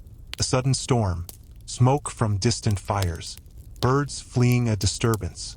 But today, the sky held none of those warnings. It was simply peaceful, open, inviting, and for the first time in a long while, the assassin looked upward, not with suspicion, but with quiet appreciation. The ground beneath their feet was dry but gentle, a soft layer of dirt, mixed with fallen grass, that cushioned each step. Their footsteps made almost no sound. This was not the silence of danger or fear. This was the silence of a world between seasons, a world that asked for nothing and offered calm to those who walked it. The assassin breathed slowly, matching their steps to the rhythm of the land. Step, breath, a pace so peaceful, felt like meditation. After some time, the path curved gently around the side of a hill, revealing a lone shepherd sitting on a rock with a wooden flute resting in his hands. His flock grazed lazily. Across the slope, small white shapes moving like drifting clouds. The shepherd noticed the assassin, but did not stand or speak. He simply lifted the flute and began to play a soft, wandering melody that blended perfectly with the quiet hills. It was a song, without urgency, without destination, a song made for open skies and wandering souls. The assassin paused, listening. The melody seemed to wash over them, like warm water, smoothing away the rough edges of their thoughts. When the shepherd finished, he nodded once, a silent acknowledgement, shared between travelers who did not need words. The assassin returned the nod and continued onward. As midday approached, a gentle wind rose, brushing against the assassin's cloak and carrying the scent of sun-warmed grass. It whispered through tall reeds, ruffled the few flowers clinging to the hillsides, and created a faint hum, a natural lullaby woven into the landscape. The assassin slowed, letting the wind flow around them. Felt like the land itself was guiding them forward, not with force, but with soft encouragement, a reminder that the journey did not always need to be driven by fear. Some paths were meant to be walked, simply because they were there. Farther along the path, the assassin noticed a large, flat rock, standing near a bend. At first glance, it looked ordinary, but up close, carvings appeared. On its surface, names, dates, symbols, short messages, left by travelers. Over many decades, some wrote wishes, some wrote blessings, some carved nothing, but their initials, a quiet declaration that they, too, had passed through this place. The assassin traced one of the symbols, with their fingertips, a small spiral, representing safe travels. They did not carve anything for themselves. Their life was better lived without a trail, but they paused long enough to acknowledge the stone and the many lives that had touched it. Then, with a gentle breath, they moved on. Hours slipped by in soft, steady rhythm. The hills began to lower, flattening into plains that shimmered faintly beneath the early glow of afternoon. The light grew warmer, painting the land in shades of gold and amber. The assassin felt their body relax with the changing light, as if the world was easing them gently toward rest. There was no destination in sight, but the journey itself felt enough. For once, movement did not come from necessity, came from quiet intention, from the simple desire to follow the road, wherever it chose to lead. As evening approached, the assassin finally stopped, near a cluster of small trees that offered light shade and soft ground. No village nearby, no watchful eyes, just open land, stretching in every direction. The assassin sat beneath one of the trees, placing their pack beside them. They did not light a fire this time either. The air was warm enough, and the fading sun provided all the comfort needed. They pulled out the dried fruit the old woman had given them and ate slowly, letting the sweetness settle gently on the tongue. The horizon turned orange, then pink, then soft purple. Birds drifted overhead, returning to their nests with calm, effortless motion. When the first stars appeared, the assassin leaned back against the tree trunk. Their eyes grew heavy, their breath slowed. The world around them softened into calm shapes and gentle shadows. This rest felt different from the nights before, not stolen in fear, not forced by exhaustion, but earned through distance, through kindness received, through the quiet of the hills. And as sleep began to draw them inward, the assassin felt something rare, a sense that the world, for this moment, asked nothing from them. No decisions, no actions, no survival, just rest. Night settled slowly over the plains, not in a rush, not like a curtain falling, but like a quiet tide, rising inch by inch, until the world was wrapped in darkness, soft enough to feel comforting. The assassin sat beneath the small tree, eyes half closed, listening to a night that held no threat. A rare gift. Crickets sang in steady rhythm. Wind carried the scent of warm earth. Stars blinked awake, one by one, as though deciding to keep watch over the lone traveler. This was not a night made for fear. It was a night made for stillness. Slow your breath, let your thoughts soften, and step gently into this quiet moment. As the assassin rested, they felt their muscles loosen, the tightness in the shoulders, the ache in the lower back, even the silent tension that lived deep in the chest. It all began to release, piece by piece, breath by breath. It was surprising how heavy the body felt when it finally relaxed, as if each quiet night gently revealed just how much weight a wandering soul carried without noticing. But tonight, that weight was lighter.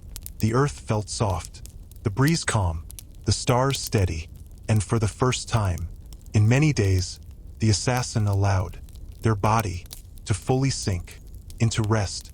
The moon rose high, round, pale, glowing softly, against the deepening night, cast a silver path across the plains, touching the grass with cool light and giving the world a dreamlike shimmer. The assassin watched it. For a long moment, there was something comforting in its slow, patient ascent, something steady that felt familiar. The moon had been there in every part of their life, over rooftops, during silent missions, over forests, during long escapes, over cliffs and cities, and lonely roads, always watching, always impartial, always present. Tonight, its calm light felt like a reminder that even a life lived in constant motion could still find moments of peace.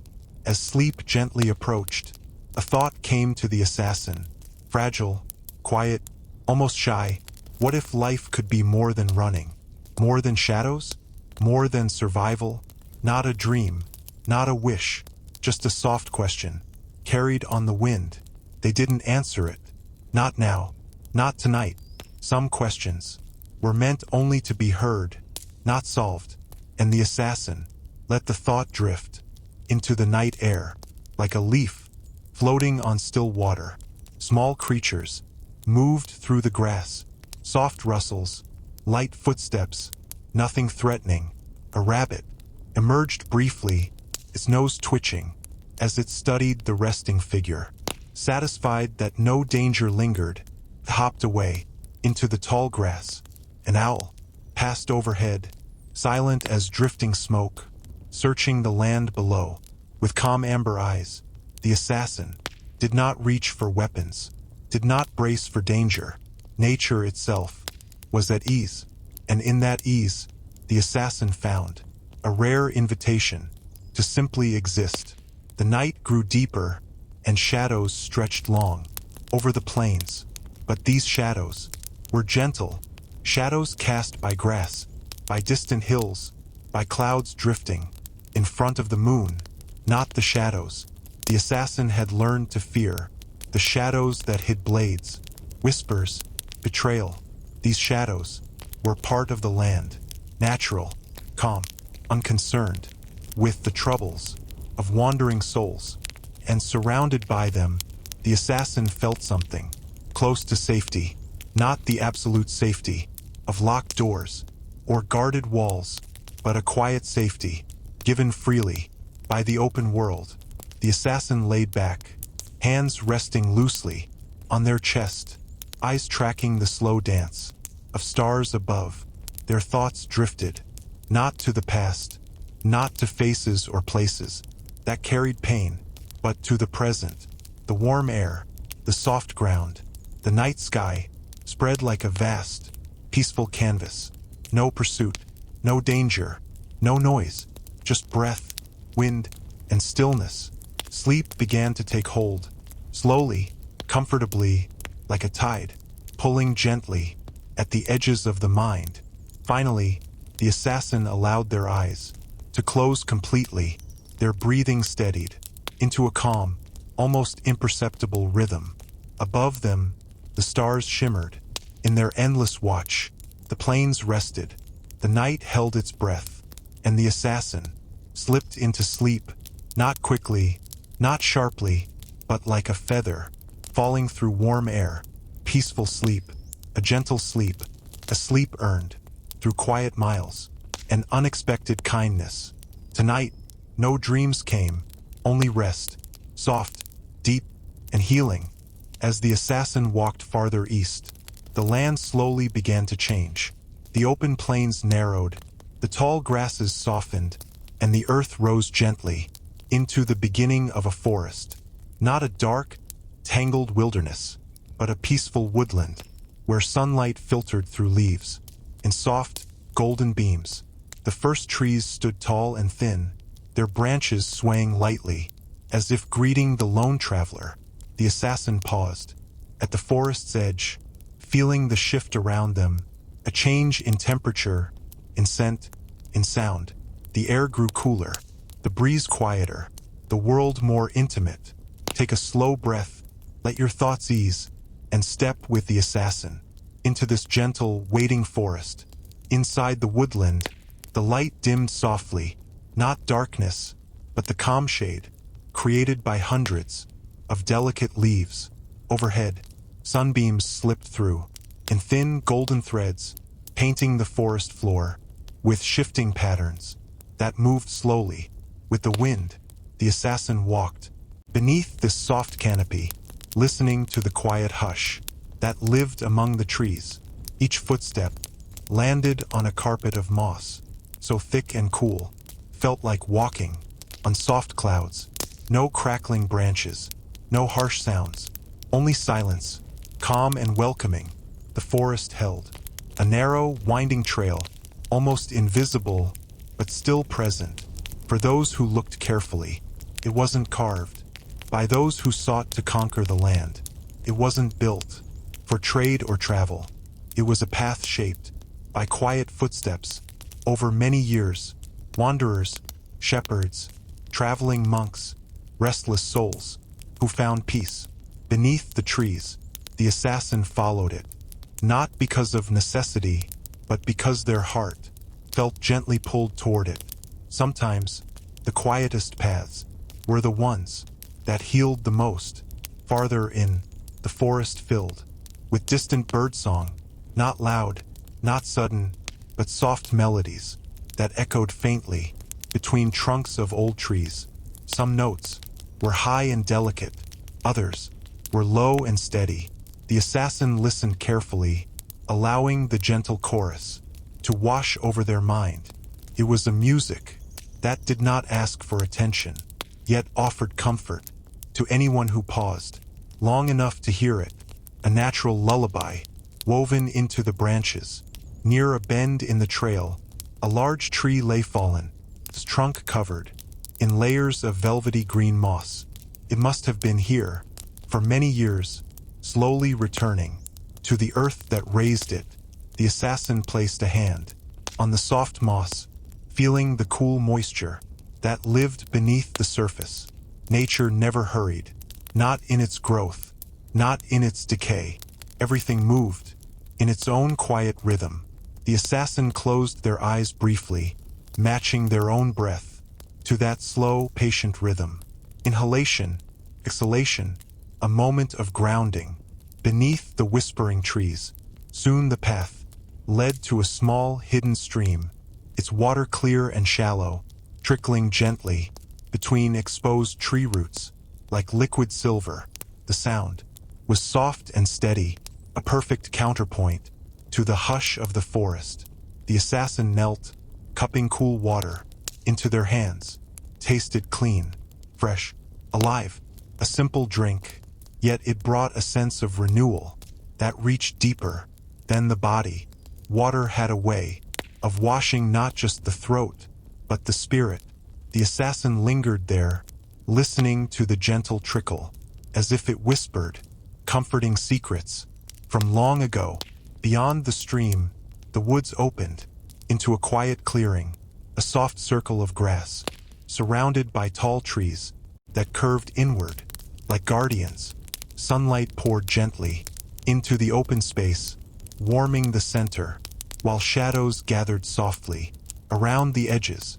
Felt like a sanctuary, a hidden resting place, pocket of peace that only revealed itself to travelers who needed it.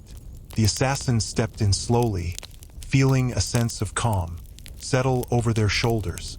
Inside the clearing, the assassin sat down on the warm grass. They removed their cloak, loosening its weight from their body. They leaned back on their hands, letting the sun touch their face. For a moment, a rare, beautiful moment, the assassin felt no burden of old memories, no echoes of past danger, no urgency pushing them forward. Just presence, just stillness, just breath.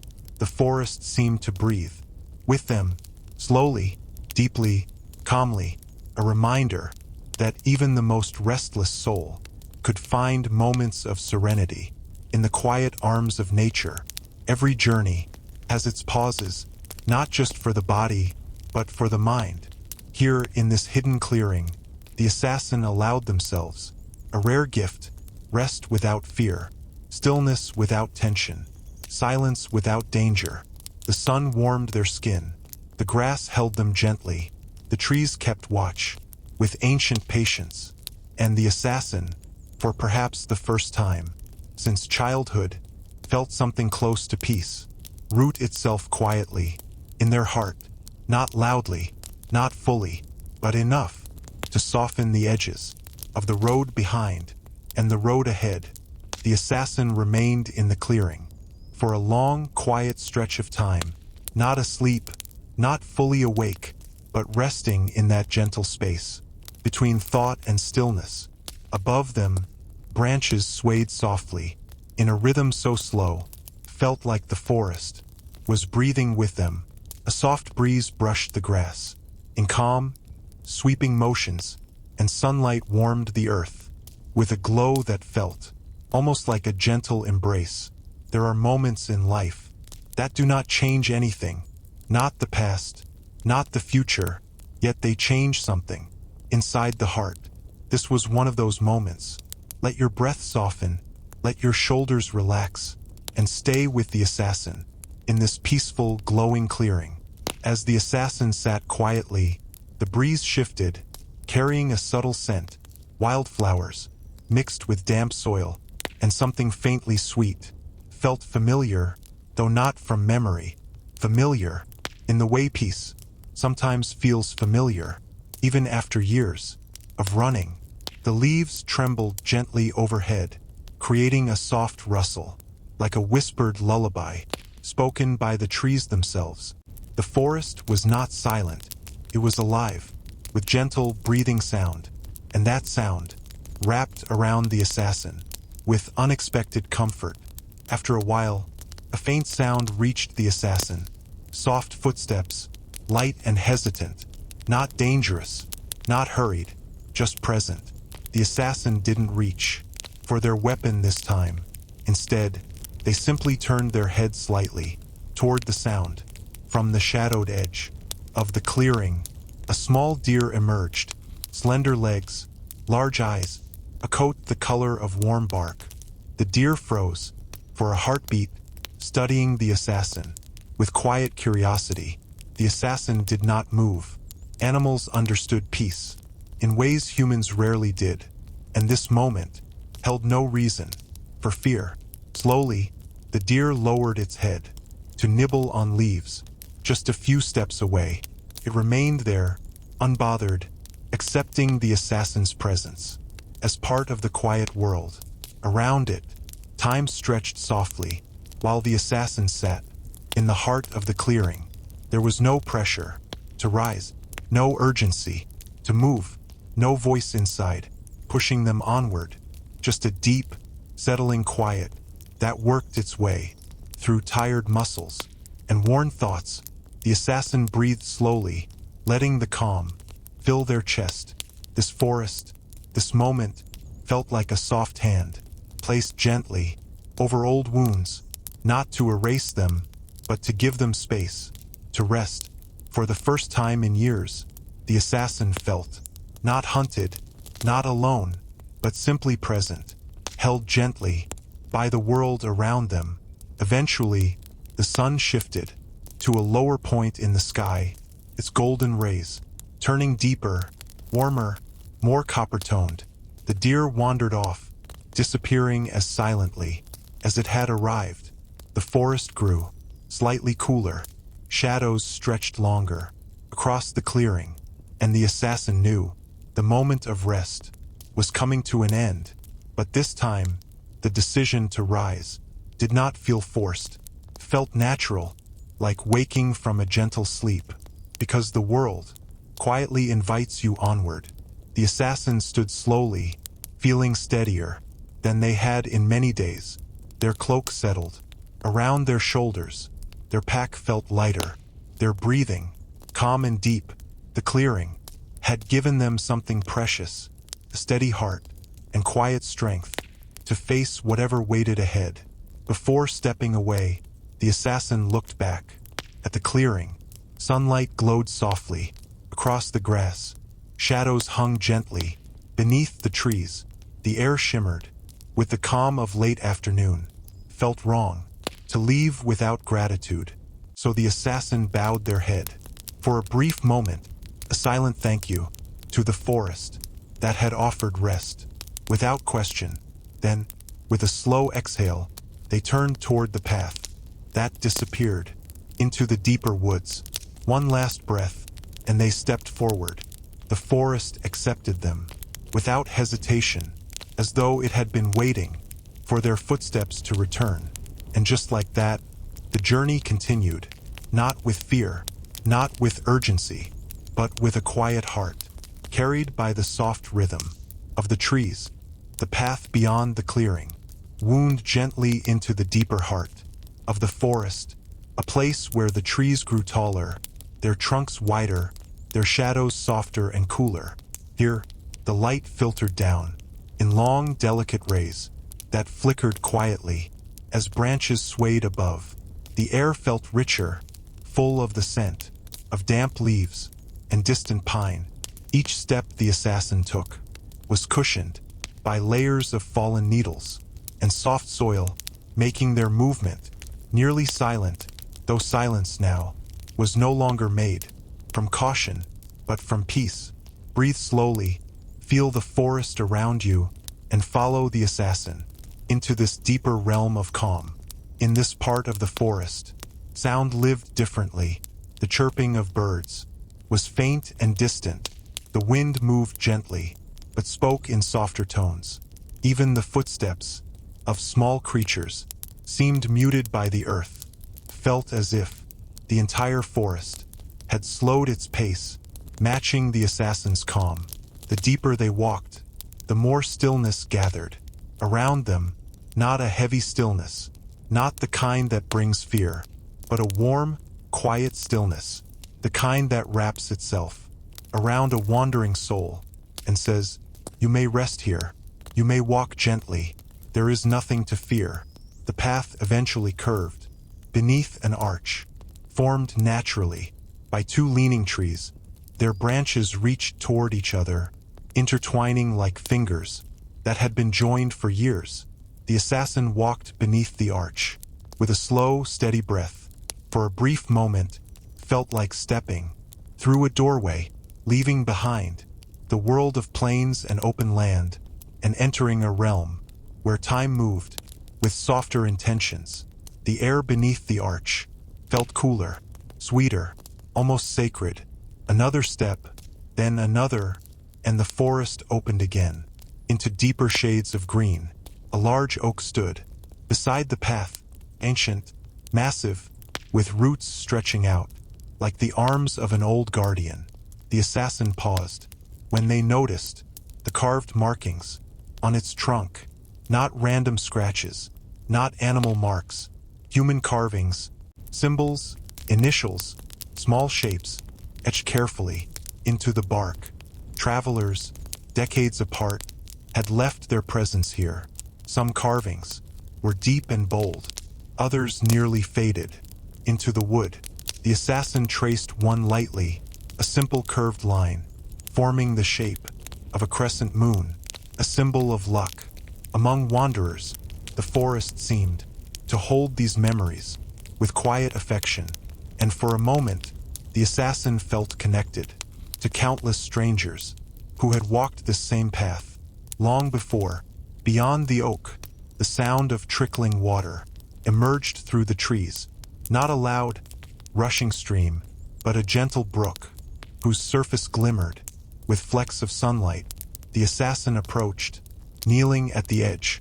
The water flowed lightly over smooth stones, its voice soft and melodic. It was a sound that asked for nothing and offered everything: clarity, calm, and the assurance that movement could be gentle and still meaningful. The assassin dipped their fingers into the clear water, feeling its coolness travel through the skin and deeper into the chest. The brook felt alive, like a quiet companion, sharing the journey. A pair of moss-covered logs lay across the brook, forming a natural bridge. The assassins stepped onto it, their balance steady, their pace unhurried. Beneath their feet, water whispered softly against stone. Crossing felt symbolic, like moving gently from one chapter of quiet wandering to the next. Not a dramatic shift, not a turning point, just a small transition in a long, peaceful journey.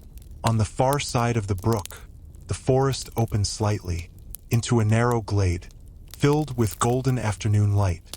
A large, flat rock sat in the center, smooth, warm, shaped perfectly, as if the earth itself had carved it as a resting place. The assassin sat down on it, letting the heat of the rock soothe the muscles in the back and shoulders. They closed their eyes, tilting their face upward toward the filtered sun. Here, time felt slower, breath felt deeper, thoughts drifted like soft leaves falling through still air. It was a moment where nothing needed to be solved, nothing needed to be remembered, nothing needed to be feared, just presence, just warmth, just breath. As the assassin rested there, the forest around them felt almost protective, not in a fierce way, but in a nurturing one. Birds moved quietly from branch to branch. The brook whispered. In the background, the trees stood tall, with gentle patience. The assassin opened their eyes, feeling a sense of grounding, rarely experienced. On any road, this forest was not an escape. It was a reminder that even wandering souls deserved peace, deserved quiet, deserved places where the world held them softly instead of pushing them forward. After a long, deep breath, the assassin rose. From the warm rock, there was still much road ahead. But now, the journey felt lighter, guided not by fear, but by calm intention. And the assassin continued deeper into the forest's quiet heart.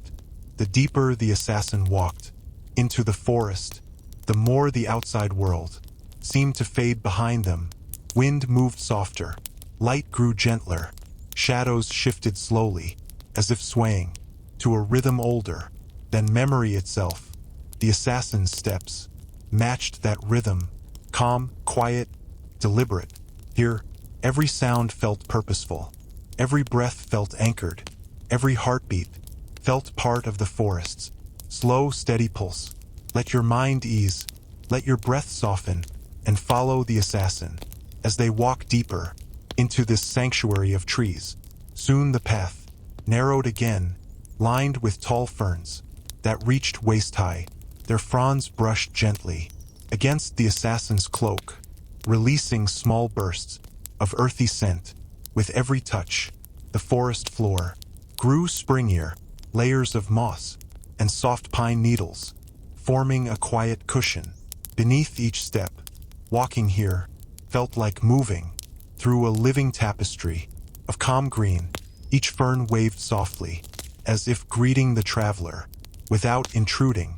After a gentle slope downward, the assassin reached a small pool of water, tucked between the roots of towering trees. Sunlight pierced a gap in the branches above, casting a bright beam directly onto the pool's surface. The water sparkled, not loudly, not dramatically, but in a soft shimmer that rippled quietly, like liquid glass. The assassin knelt beside it, watching tiny insects skim the surface in delicate patterns. They dipped their fingertips into the cool water, feeling its clarity.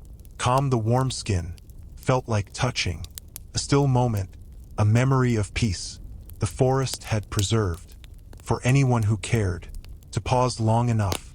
Not far from the pool, the assassin noticed a shape in the soil, shallow, faded, barely recognizable.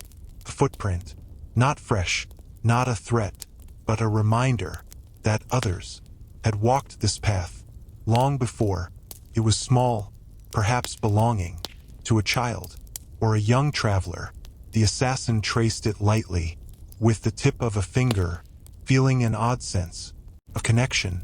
A stranger from long ago had passed the same way, seeking something, escaping something, or simply wandering As the assassin wandered now, the forest kept their memory in this faint imprint, and now it held the assassin's presence too.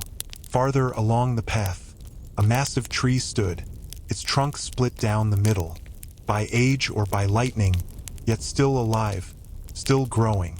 Moss lined the edges of the split, soft and thick, like nature's gentle bandage. The assassin paused, studying the tree. Despite its wound, the tree still reached upward, its branches full and strong. There was something quietly inspiring in its resilience, a reminder that scars did not stop growth. They simply became part of the story. The assassin placed a hand on the cool bark, feeling the strength that remained. As evening approached, the forest began to change colors. Daylight dimmed into a soft silver glow that filtered through the branches and settled gently on the forest floor. The assassin emerged into a small clearing, not as warm as the one before, but cooler, filled with shimmering twilight. The air here felt particularly still, almost reverent. Birds quieted, wind gentled, shadows softened. It was a place that invited reflection. Pause. Before night arrived fully, the assassin stood in the center of the clearing, letting the silver light touch their skin. In this cool glow, memories rose again, not sharply, not painfully, but like distant echoes, heard through layers of calm, faces blurred by time, voices shaped by past choices, paths taken, and paths avoided. The assassin breathed deeply, letting the memories flow softly, without resistance. Tonight, they were not burdens, not sharp reminders, just pieces of a life lived, floating quietly through the present. The forest, with its silent patience, held those memories gently until they settled, like leaves drifting onto calm water. As the silver glow deepened, the assassin chose a soft patch of ground near the edge of the clearing. They laid down their pack, loosened their cloak, and stretched their limbs. With slow, steady breaths, the forest around them shifted into night. Small nocturnal sounds, rising like a gentle choir. Crickets began to hum, branches creaked softly as they settled into cooler air. Somewhere far away, an owl called once, low and steady. The assassin exhaled, feeling the calmness settle in their chest. It had been another long day of quiet wandering, not difficult, not dangerous, but deeply soothing. A day that allowed the mind to breathe. The forest had given yet another gift. As darkness slowly took its place among the trees, the assassin lowered themselves onto the soft earth. Their eyes grew heavy, their breath eased, their heartbeat slowed to match the forest's unhurried rhythm. Above, the sky peaked through the canopy, a thin ribbon of fading blue, becoming starlit black. The assassin felt themselves sink gently into the embrace of earth and shadow, not hunted, not chased, not restless, just resting, just breathing, just existing in the calm arms of a quiet world. Sleep approached slowly, like a soft blanket, drawn across the senses, and the assassin welcomed it. Night that wrapped the forest in velvet quiet.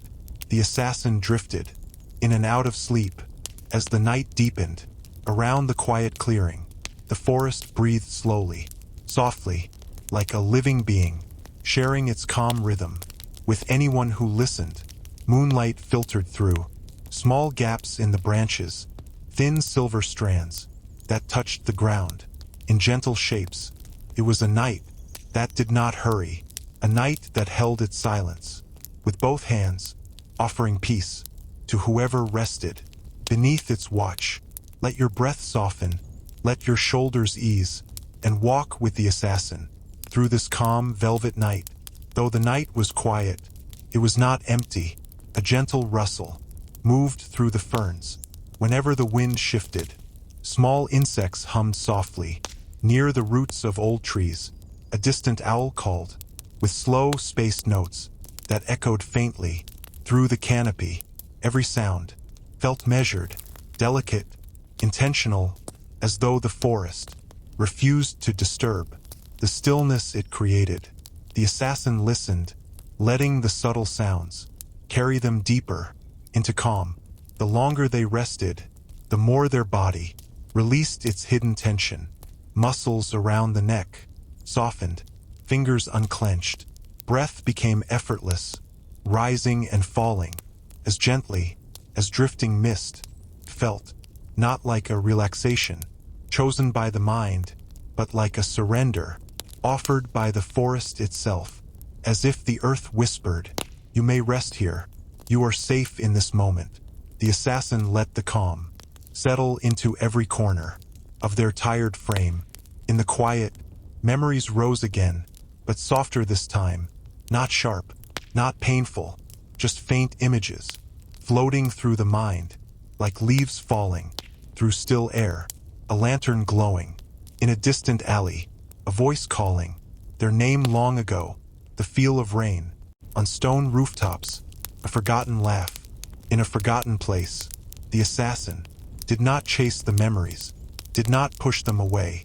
They simply let them drift, peering, glowing briefly, then dissolving back into the quiet of the night. Now and then, the assassin opened their eyes to the dim, silver-lit clearing. The trees stood tall and unmoving, their silhouettes gentle and soft. The forest did not feel like a cage or a hiding place, felt like a companion, ancient, patient, steadfast, a guardian, not through strength, but through presence. The assassin felt no urge to reach for weapons, no instinct to stand quickly, no tension beneath the breath, just a rare, deep sense of trust. Hours passed in quiet harmony as the moon drifted across the sky. Its light shifted gradually, crawling across the ground in slow-moving patterns, first touching the grass, then the assassin's boots, then moving onward. With gentle inevitability, the assassin watched the moon's progress with half-focused eyes, feeling its silver glow soothe their thoughts like cool water on warm skin. Time no longer felt urgent. The world no longer felt sharp. The night had become a blanket, woven from soft shadows and steady light. Eventually, sleep returned, this time deeper, warmer, and more peaceful. The assassin's breath fell into a quiet rhythm. Their hands rested open, their heartbeat slowed to a steady hum. Their mind drifted into a dream, without threat, without chase, without shadows. In the dream, there was only movement, soft, flowing, like walking through warm mist. There were no voices, no faces, no burdens, just peace, shaped into dreamlight, the kind of peace that stayed, without asking why.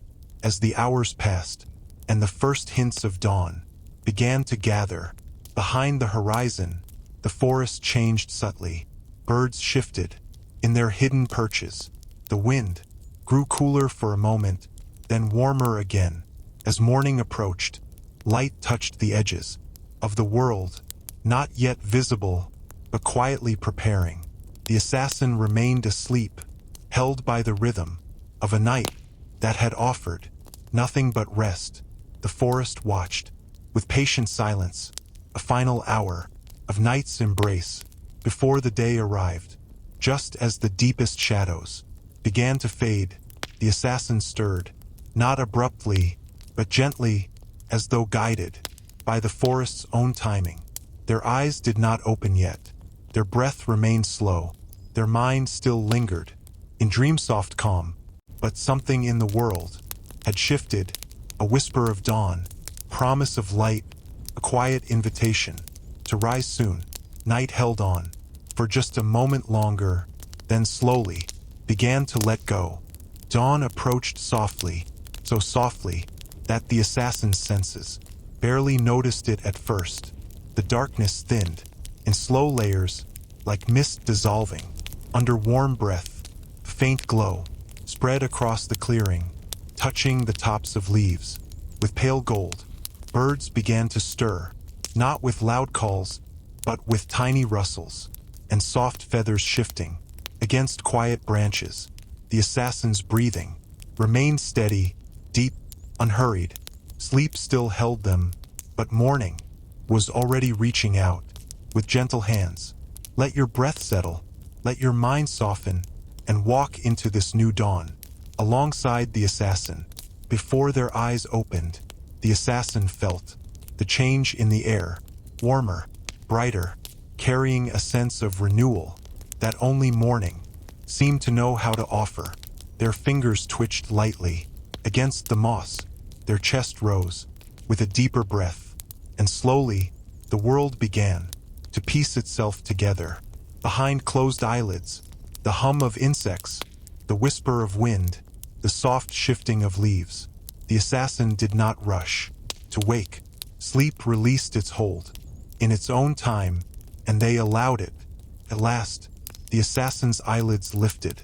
Golden light filtered through the trees, painting the clearing. In warm, gentle hues, the forest looked different. In morning, not mysterious, like the night, not shadowed, not silent, but alive, beautiful, soft. Sunlight rested on patches of moss, on the curve of roots, on the assassin's cloak. Felt like waking beneath a quiet blessing. The assassin sat up slowly, carefully stretching their legs and back.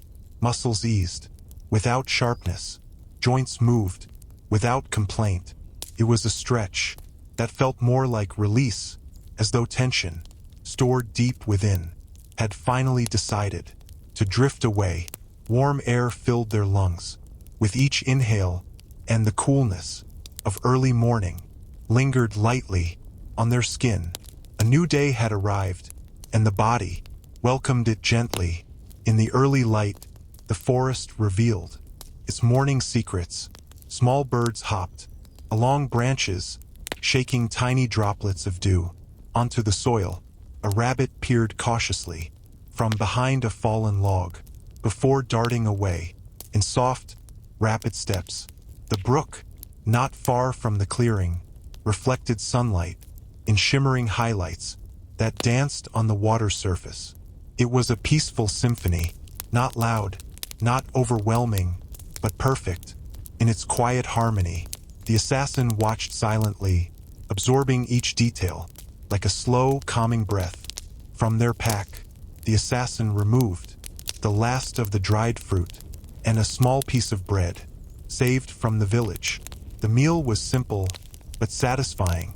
As they ate, a breeze drifted through the open clearing, warm, fragrant, carrying the scent of pine and morning grass.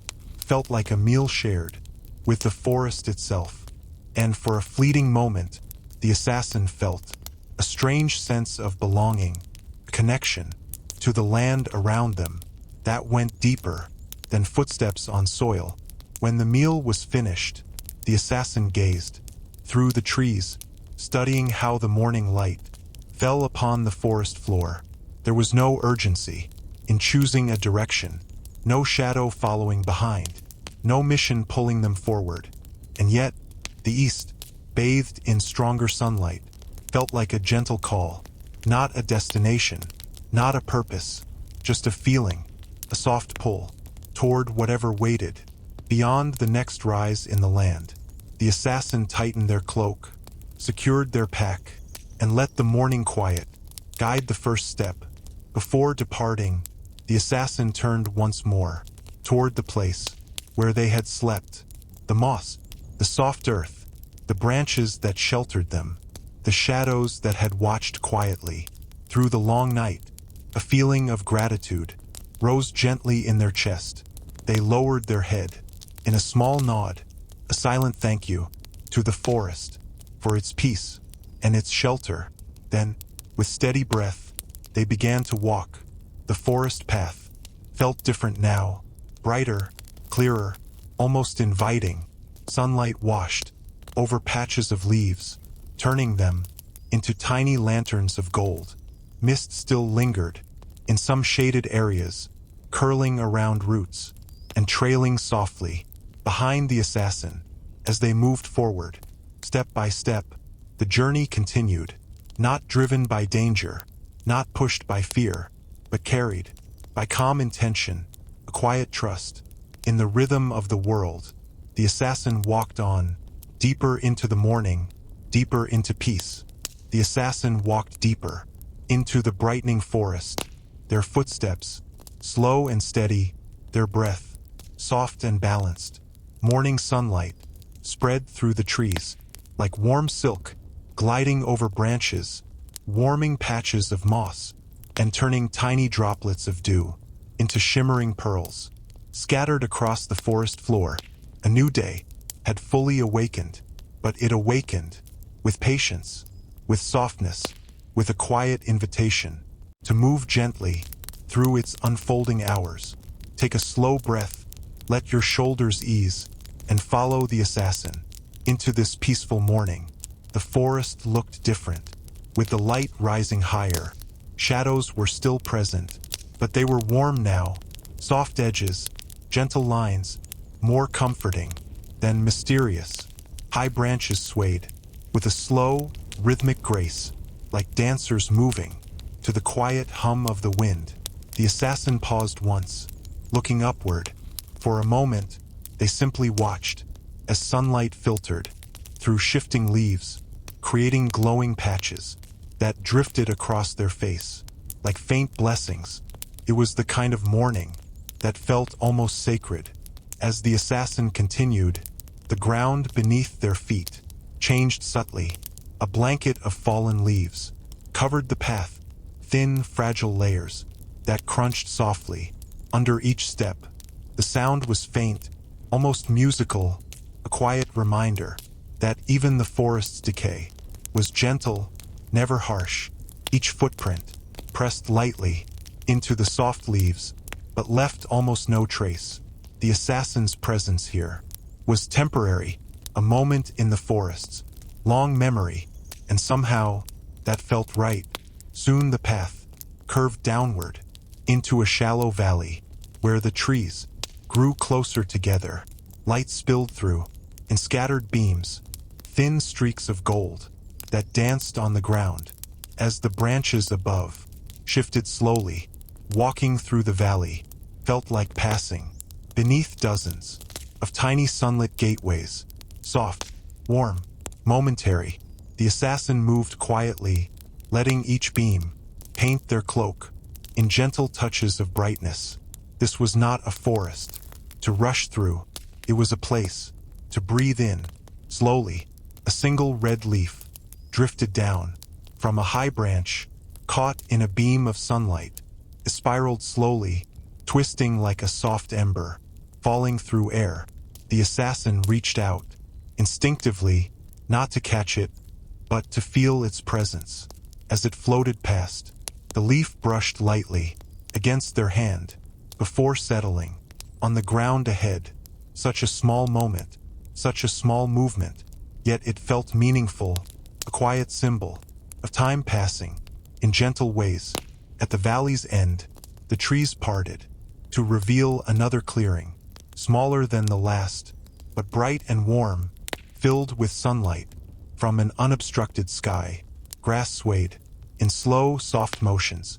Tiny white flowers dotted the ground like stars scattered across green velvet.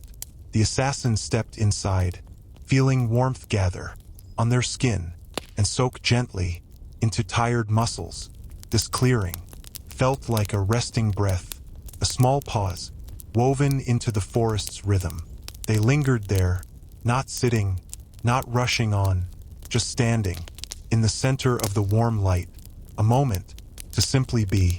A breeze drifted across the clearing, carrying faint sounds, not voices of people, but whispers of distant trees, leaves rustling in soft conversations, branches creaking with gentle familiarity, birds calling from far-off boughs. In slow, melodic notes, the forest felt alive, in a way that comforted, instead of overwhelming. The assassin closed their eyes, listening. The breeze brushed past, lifting the edge of their cloak, like a soft gesture of encouragement. After a few quiet breaths, the assassin opened their eyes again. Feeling lighter, the path continued. On the far side of the clearing, narrow, winding, lit in patches of sunlight, called gently, not with urgency, but with promise. Not of danger, not of purpose, but of continued calm. Another stretch of peaceful journey, another chapter. In a long walk, through quiet places, the assassin took a step toward it. Then another. Their movements felt natural, steady, unburdened. As they re-entered the shade, the forest embraced them. Once more, the air cooled slightly, the sounds softened again. The rhythm of steps returned to its quiet cadence. Here, the assassin felt, not like an intruder, but like a guest. The forest welcomed, a wanderer, moving through a world that understood the need for silence, gentleness, and healing. And so the journey continued, not rushed by time, fear, or memory, but carried forward by calm intention and the soft heartbeat of the woods. Steps that echoed whispered wisdom. The assassin followed the narrow path as it wound deeper into the heart of the forest. The morning sun continued its slow climb, casting soft light through branches and leaves that filtered it into gentle, scattered shapes. Birdsong floated from high above, not sharp, not demanding attention, but warm and melodic, as though the forest was humming a quiet tune to accompany each step. Every footfall felt like part of that melody. Let your breath settle, let your mind soften, and walk with the assassin. Through this gentle, golden morning, the path dipped and rose again, crossing over roots, thick and winding, each one shaped like flowing ribbons, carved in wood. Moss covered them in soft, velvety layers, making the steps gentle. Beneath the assassin's boots, they stepped carefully, feeling the subtle give of the moss, the texture of ancient wood. Sleeping beneath it, this forest was not new. It had grown through countless seasons, countless lives, countless forgotten stories. Walking here felt like passing through history, not the loud written kind, but the quiet living kind that whispered through every leaf. A little farther ahead, the canopy opened briefly, and a patch of sunlight fell across the path. The assassin paused there, letting warmth touch their shoulders, their face, their hands. Morning light had a way of softening the thoughts, loosening the mind, like a gentle hand on a tense shoulder. They closed their eyes, just for a breath, letting the glow settle deep within. Felt like a quiet encouragement from the world itself. A faint sound carried through the trees, gentle, rhythmic, like a soft whisper, flowing over smooth stone. The assassin recognized it before they reached it. Water, a small stream, most likely. The sound grew clearer as they followed the curve of the path, steady, calming, the kind of sound that eased even the deepest tension. When the trees thinned, they saw it, a shallow brook, trickling over smooth rocks, its surface shimmering with broken reflections of sunlight. The assassin knelt beside the gentle water. The brook was not large, not particularly impressive, but it carried purity that felt peaceful. Simply to watch, clear water slid between small stones, making soft sounds that blended perfectly with the forest's breathing. The assassin dipped their hand into the flow. Coolness wrapped their fingers, refreshing and soft. They let the water run across their palm for several moments, enough to feel centered, unhurried, aligned with the quiet pace of the world around them. Cupping water in both hands, the assassin drank slowly. The water tasted clean, crisp, like the forest itself had offered its essence. As they drank, The world seemed to settle even more.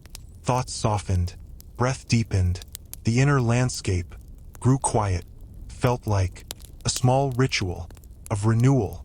When they stood again, their body felt refreshed, their steps lighter. The path continued across the brook, but there was no formal bridge. Instead, two fallen logs, thick, sturdy, grown over with moss, spanned the stream. The assassin placed one foot upon them, testing the balance. The logs held firm. Crossing them felt like moving through a doorway. Between moments, one side of the brook, representing the morning past, the other side, welcoming the morning ahead. Each step was slow, steady, intentional. On the far side, the forest grew a little darker again, not in a threatening way, but in a way that wrapped the assassin in cool, gentle shade. Birdsong quieted. The breeze shifted. The hum of insects grew softer. The assassin's shadow followed behind, longer now, in the angled light, moving with a kind of calm grace over the uneven ground.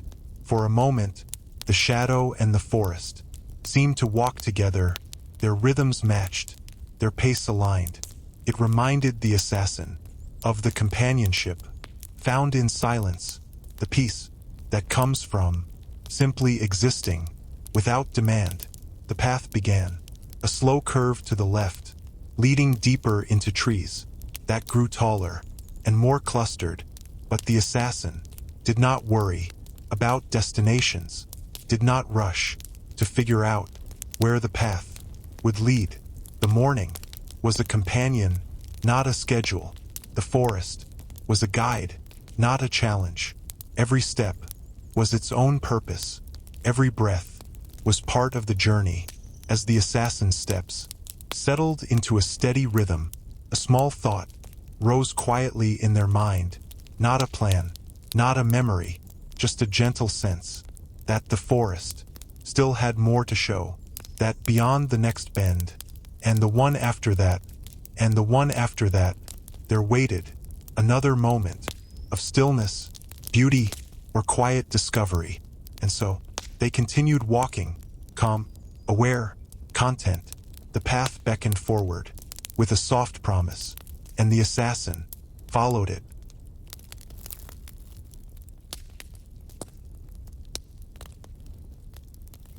The assassin continued along the winding path, each footfall blending gently into the soft forest floor. Sunlight shifted slowly overhead, creating moving patterns that drifted across bark, branches, and the grassy ground below. It was a morning that did not push forward. It simply unfolded in unhurried layers.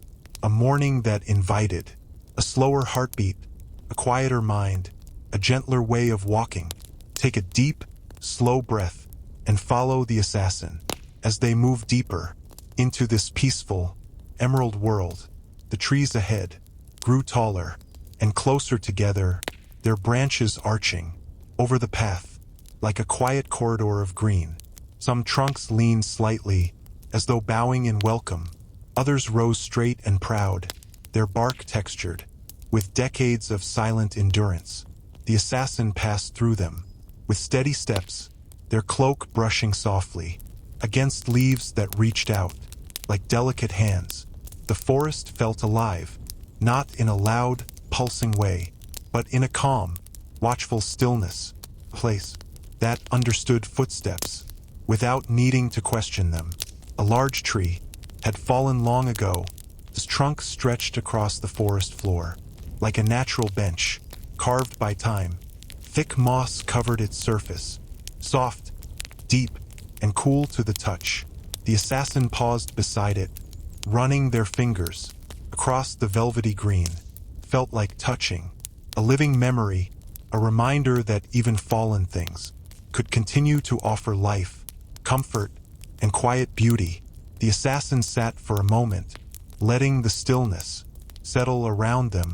Birdsong filled the air, like gentle notes from an unseen instrument. Sitting on the mossy trunk, the assassin closed their eyes and listened, not just to the birds, not just to the breeze, but to the subtle hum. Beneath the ground, a vibration, presence, a soft murmur that came from roots, stone, and soil. It was the forest's breath, slow, ancient, steady, and for a moment, the assassin felt as though their own breath matched it perfectly, the earth and the wanderer moving together in one calm rhythm. After a few long breaths, the assassins stood once more, their body lighter, their steps quieter. The rest had renewed something inside, a sense of peace that came not from sleep, but from simply pausing. Ahead, the path continued, in a narrow line, through tall undergrowth. Golden sunlight filtered through high branches.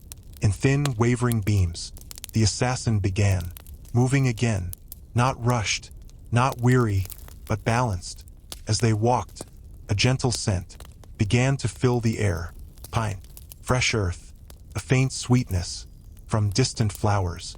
Each breath tasted clean, calming, like inhaling a soft whisper of nature. The assassin's shoulders relaxed further, their heartbeat settled into a slow, peaceful pace. The forest felt like a long exhale, a release, an easing, a quiet invitation to let go. Near a small cluster of rocks, movement caught the assassin's eye. Not threatening, not sudden, just a soft rustle, and a flash of gentle brown. A family of deer stepped into view, their movements silent, their eyes calm.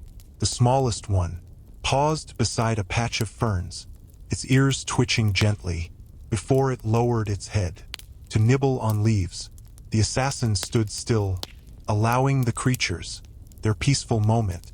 The deer did not flee, they simply acknowledged the quiet presence of another wanderer in their morning home. After a minute, the deer family moved on, their steps barely audible, their bodies gliding like soft brushstrokes through the trees. The assassin watched until they were gone, a faint smile touching their thoughts. Moments like this were not planned, not forced, not predictable. They were gifts, small, silent reminders that life continued in gentle ways all around. The assassin resumed walking, carrying the quiet beauty of that encounter with them like a warm echo. The forest grew brighter still. As the sun rose higher, light spilled freely over branches and the assassin's path, warming the air and softening the shadows. The morning had now become full and present. A quiet crown of golden hours settled upon the land. The assassin moved forward with ease and clarity, feeling the calm of the early day wrap around them like a gentle cloak. Each step felt guided, purposeful, unburdened. The journey continued, not toward a destination, but toward deeper peace. The assassin moved deeper into the sunlit forest, each step merging softly with the hush of late morning. The world felt warm now, not hot, not heavy, but wrapped in a golden calm that drifted through the trees like a quiet blessing. Shadows shortened, birdsong mellowed, the breeze softened into a warm sigh that rustled the leaves with slow, steady motions. Time here did not hurry, it simply breathed. Let your thoughts slow, let your breath fall gently, and walk with the assassin through this midday peace. As the assassin followed the curving path, a faint sound reached them, a whoosh, light and rhythmic. Wings, high above, a lone hawk circled, gliding effortlessly through pillars of warm air. Rising from the forest floor, the silhouette moved with quiet grace, casting a soft shadow that drifted across branches, rocks, and the assassin's path.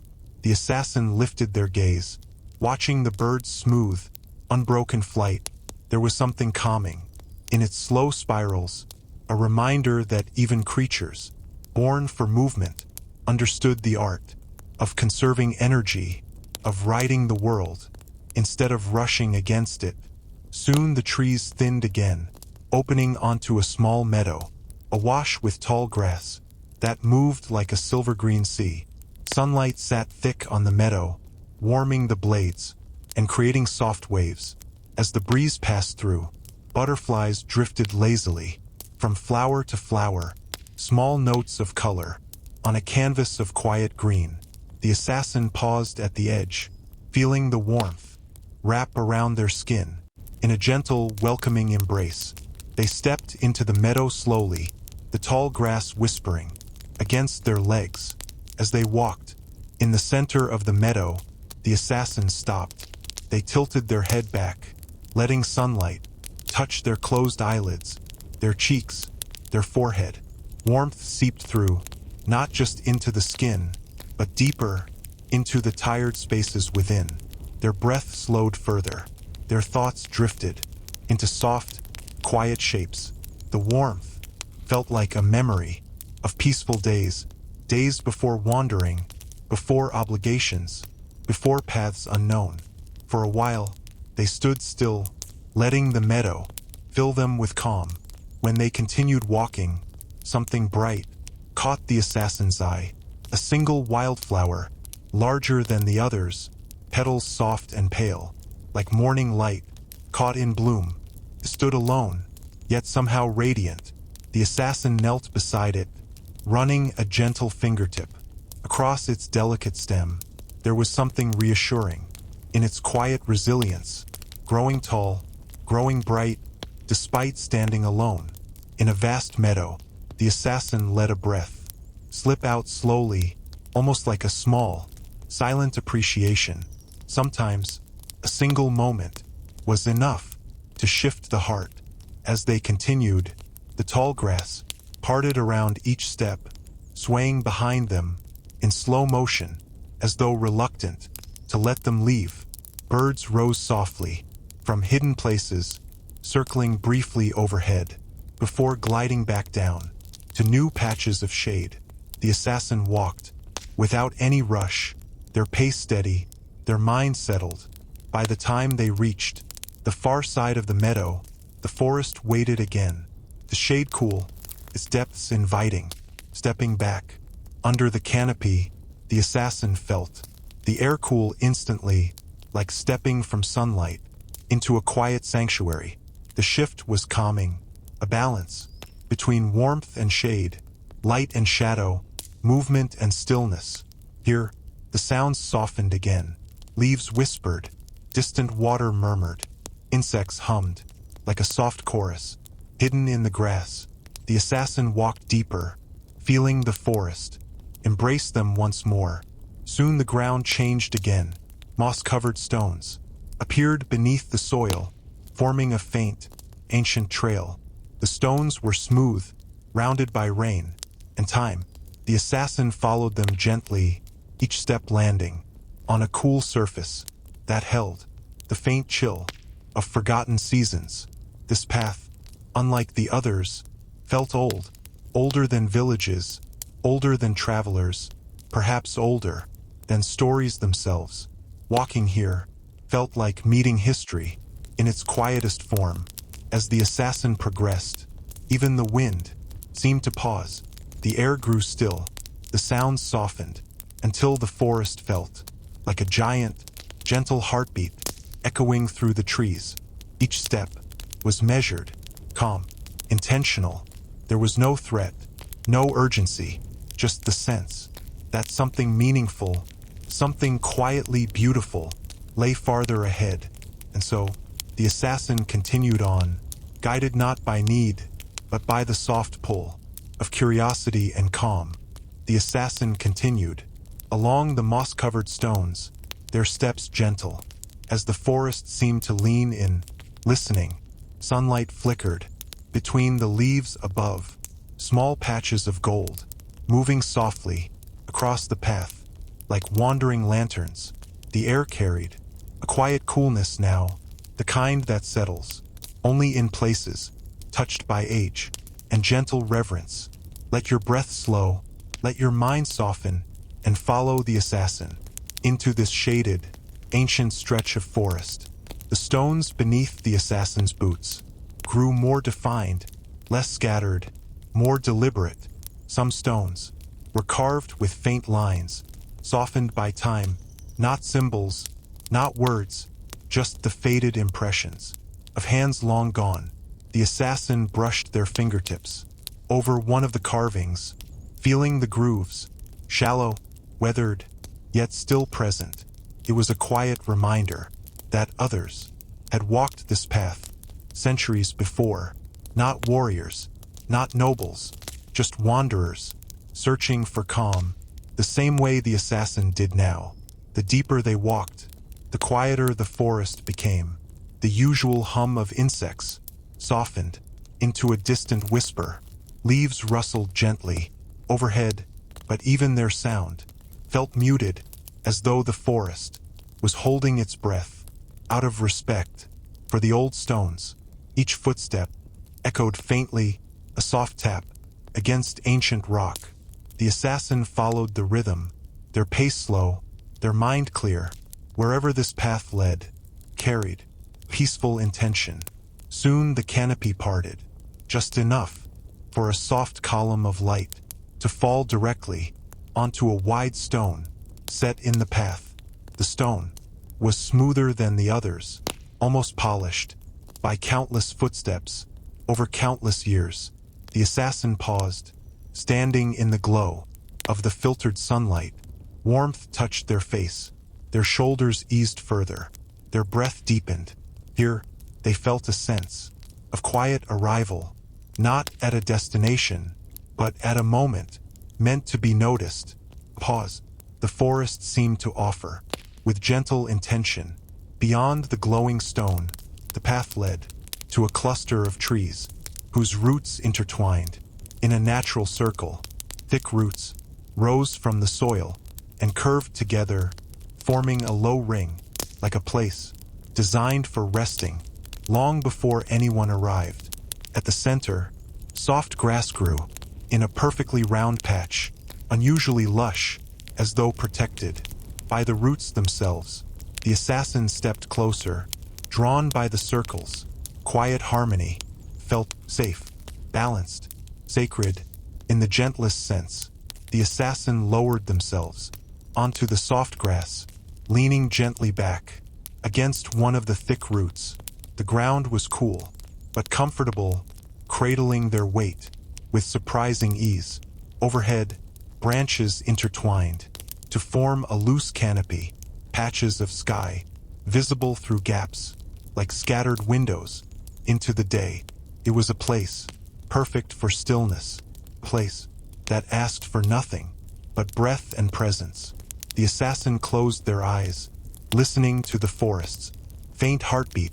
Sitting in the center of the root circle, the assassin felt thoughts rise and fall, like slow-moving clouds, not sharp, not insistent, just gentle shapes that drifted across the mind's horizon.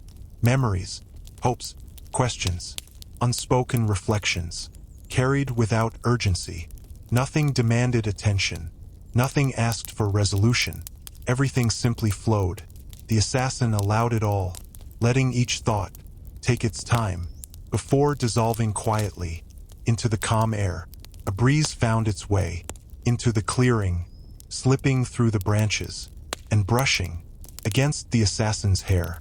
Leaves rustled softly, like the faintest murmur of a distant voice, not calling, not warning, just reminding that the forest was still here, still watching, still offering its gentle company.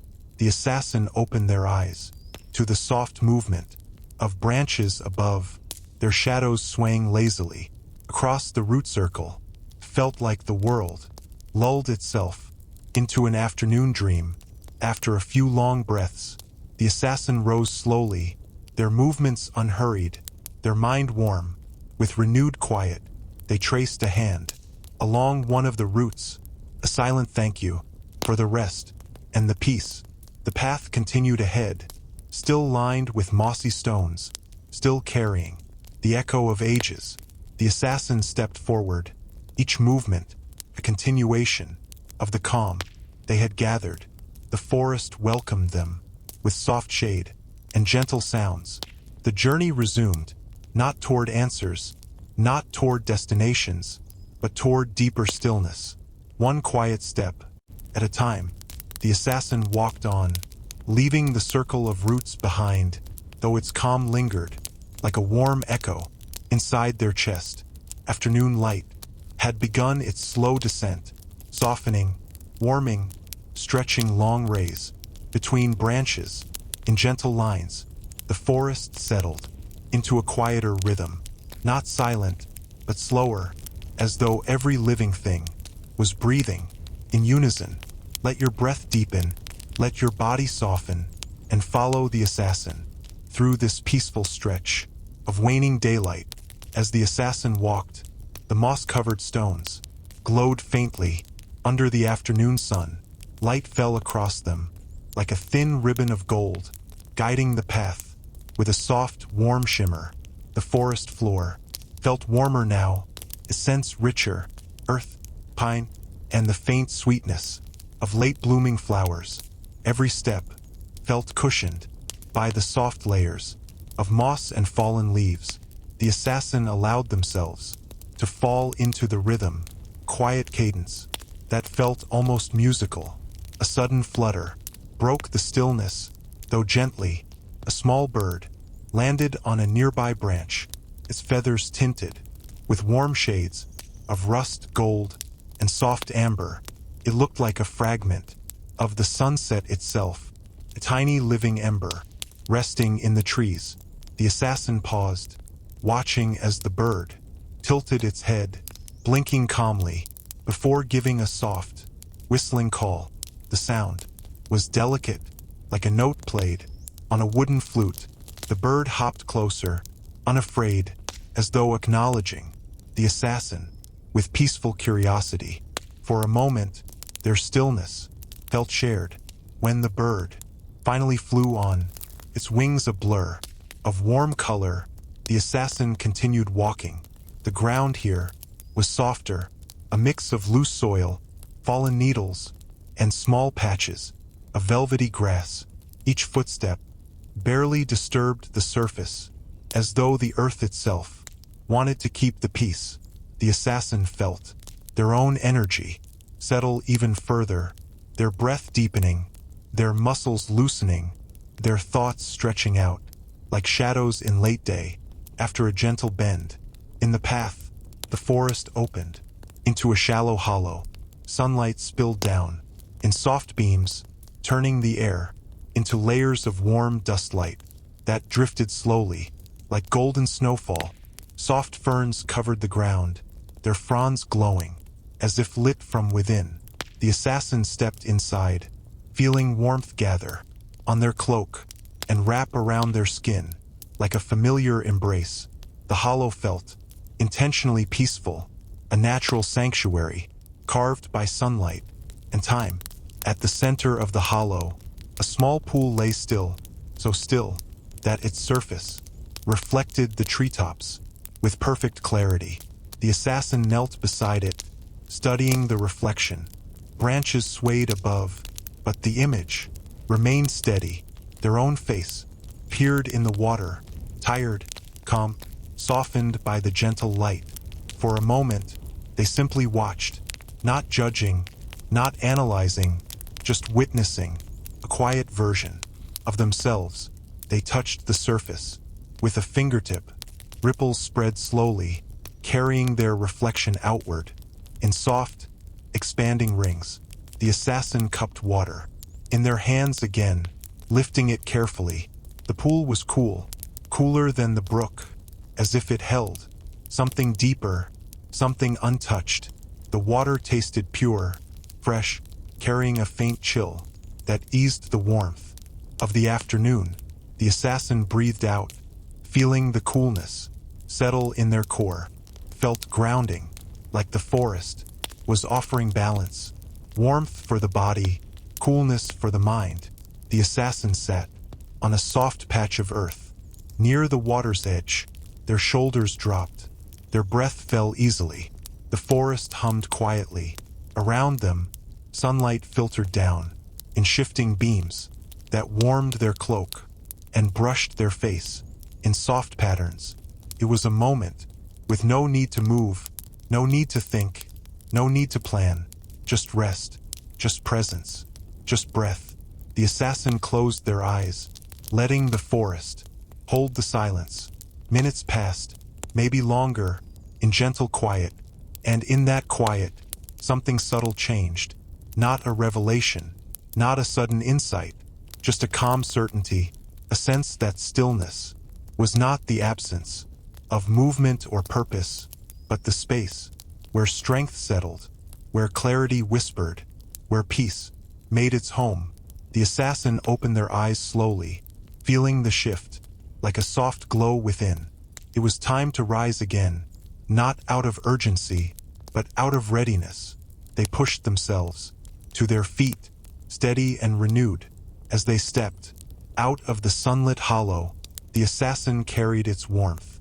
Within them, the path ahead was shaded again, lined with tall trunks and thick foliage, but the warmth did not fade. It simply moved inward, a quiet flame that glowed gently in the center of their being. And with that gentle warmth, the assassin walked on, steps even softer, mind even quieter, heart even lighter. The forest welcomed their return. With cool shadows and soft breeze, the journey continued, unhurried, balanced, peaceful. One calm step at a time, the assassin followed the forest path. As the day settled deeper into the soft stillness of late afternoon, sunlight mellowed, growing warmer, more diffused, filling the trees with a calm, honey-colored glow. Shadows stretched long, moving slowly, as if reluctant to leave the comfort of daylight. It felt like the world was sighing gently, relaxing into its quieter rhythm. Take a slow breath, let your shoulders drop, and walk with the assassin into this serene, late afternoon calm. As the path wound forward, the leaves overhead glimmered softly, their green touched with shades of amber and pale gold. Sunlight passed through them, like thin stained glass, casting delicate patterns. Onto the ground below, the assassin stepped through the shifting mosaic, each step illuminating tiny moments of beauty, a glint on a stone, a warm patch on a fallen leaf, a soft glow on a patch of moss. The forest felt alive, in a quiet, comforting way, as though it knew exactly how to ease a wandering heart. The forest thickened again, but gently. Tall pines rose on either side of the path, their trunks straight and calm, their needles humming softly.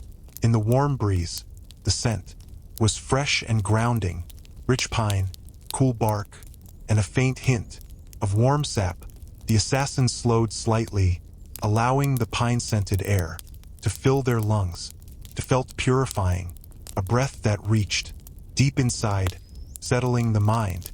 With each inhale, the forest floor changed here, the ground covered in a thick layer of fallen pine needles. The assassin's footsteps made no sound at all as they walked, just gentle pressure, no crunch, no echo. Felt like moving across a soft, earthy carpet. Even the breeze seemed quieter here. Birdsong softened to distant murmurs. It was a sanctuary of silence, a place the world itself seemed to protect. The assassin breathed it in, feeling the stillness settle deeper in their bones. Soon, a single beam of sunlight broke through the tall canopy, bright, pure, falling straight onto the path. Like a gentle spotlight, dust particles floated through it, in slow, drifting spirals, glittering softly. In the warm glow, the assassin stepped into the beam, letting the sunlight wash over their face, their hands, their shoulders. It was warm, comforting, steady, balancing the cool hush of the pine-covered ground. For a brief moment, they closed their eyes, absorbing the warmth, a soft reminder that even the quietest places held gentle brightness. Beyond the sunlight beam, the path opened into a small clearing, nestled within the tall trees. Grass grew in soft patches, interwoven with tiny wildflowers. In shades of white and pale yellow, a fallen pine rested along the side, its trunk sturdy, its bark rich and textured, the surface warmed. By the late afternoon sun, the assassin approached it slowly, running a hand along the length of the trunk. Felt strong, even in stillness, a reminder that rest did not mean weakness. The assassin settled onto the fallen pine, its warmth seeping through their cloak. Sunlight brushed their face in soft patterns as branches swayed above the clearing. The forest sounds became a gentle blend, steady wind, distant chirps, the faint rustle of creatures moving far out of sight.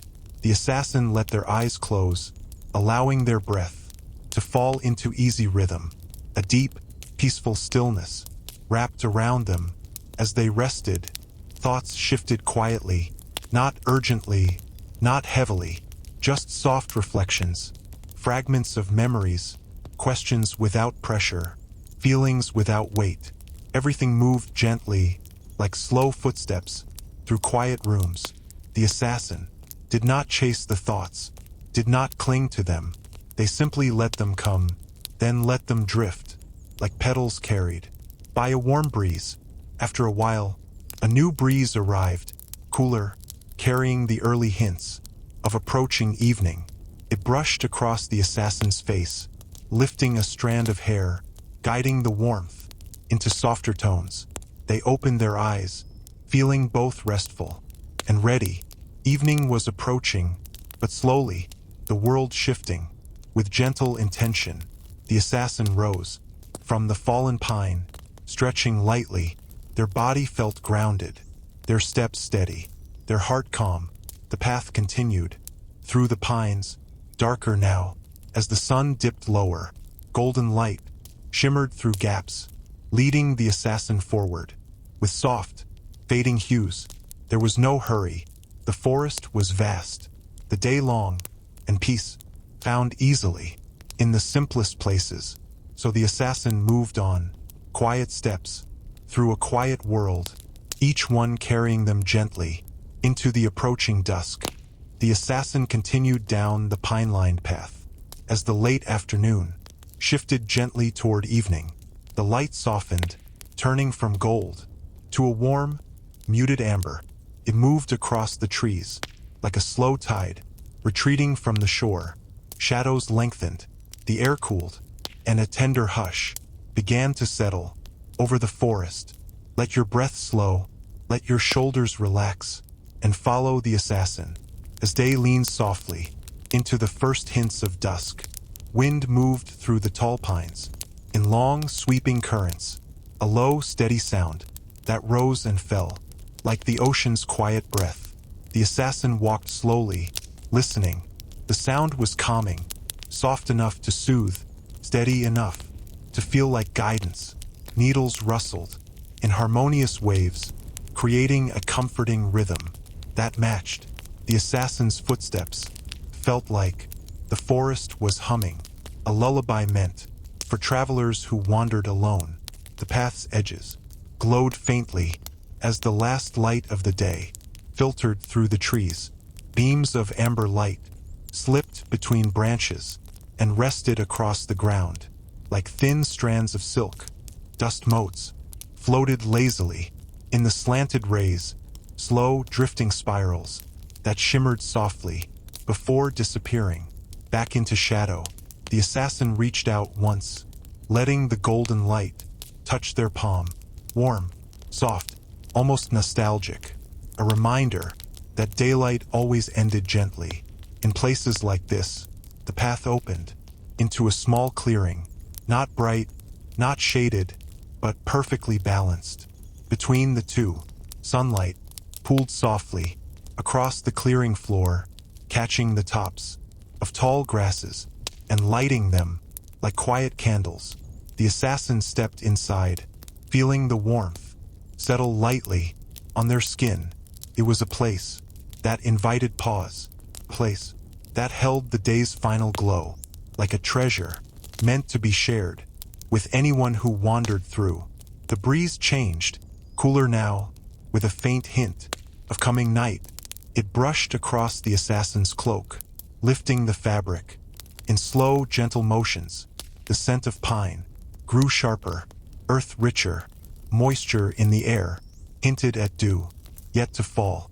The assassin closed their eyes briefly, letting the cool breath of evening wash over them.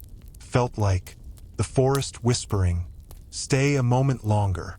Shadows gathered around the edges of the clearing, not harsh, not deep, but soft and velvet-like. Branches swayed, their shadows lengthening across the grass. In slow, easy arcs, the assassin watched them, content with the simplicity of the movement. There was something calming about shadows that did not threaten, only accompanied. Here, they felt like part of the forest's gentle transition. From day to night, the assassin settled into a small patch of tall grass, leaning back against a sloping rise in the earth. Grass brushed softly against their arms. Warm light settled on their face. The breeze touched the edges of their cloak. It was peaceful, in a way that required no thought, no forward motion, no preparation, just being. They closed their eyes, letting the forest's rhythm steady their breath. When the assassin opened their eyes again, the sky had begun to change. The clear blue of the afternoon had deepened into a cooler blend of soft gray and dusky lavender. Small birds flew overhead, their silhouettes crossing the dimming sky in gentle arcs. A few stars waited faintly behind the bright veil, not yet visible, but present. Even the air felt different, quieter, heavier, as though preparing for night's slow arrival. The assassin watched the sky's transformation with calm curiosity. Some changes were worth observing. In silence, after a long moment of peaceful stillness, the assassin stood. Their body moved easily, unhurried, steady, quietly renewed. The clearing remained behind them, glowing softly with the last breath of daylight. Ahead, the path dipped into deeper shadows, welcoming the first signs of evening. The assassin inhaled deeply, filling their lungs with the cool scent of approaching night. They exhaled slowly, calm, present, peace. Then, with soft steps, they continued forward into the deepening forest and into the unfolding quiet of the evening ahead. The assassin stepped back into the shadowed forest path, just as the day began leaning gently into evening. Light softened further, no longer gold, but a warm, fading amber that touched the trees with delicate, lingering warmth. Birdsong shifted, growing slower, lower, as though the forest was settling itself for night's approach. A peaceful hush flowed through the air, an invitation to move slowly, to breathe deeply, to let the coming dusk wrap softly around the wandering heart. The trees grew taller, their branches arching overhead like a vaulted canopy. The path beneath was dim, but comfortably so, lit by the last streams of evening light which filtered through in thin ribbons between the leaves. Each step landed on cool earth, soft, steady, quiet. The assassin walked with measured calm, allowing the forest to guide the pace. A shift in the air signaled the nearing night. Cooler currents drifted through the trees, brushing lightly against the assassin's cloak. Felt soothing, a soft contrast to the warmth of the day. The scent of pine deepened, mingling with fresh earth, and the faint aroma of distant water. The assassin inhaled slowly, allowing the cool air to ease their thoughts into softer shapes. Ahead, a soft glow shimmered between the trunks, not bright, not sharp, just a faint glimmer, resembling fireflies. In the distance, as the assassin drew closer, they recognized the source, a patch of evening sunlight reflecting off the surface. of a shallow stream, cutting quietly across the forest floor. Light danced on its ripples, glowing softly like liquid gold, slipping into silver. Kneeling beside the stream, the assassin watched as the water flowed in patient lines, unhurried by time. The surface captured the fading colors of the sky, pale amber, soft lavender, gentle hints of gray. Each ripple carried a small fragment of light, moving downstream in slow, peaceful waves.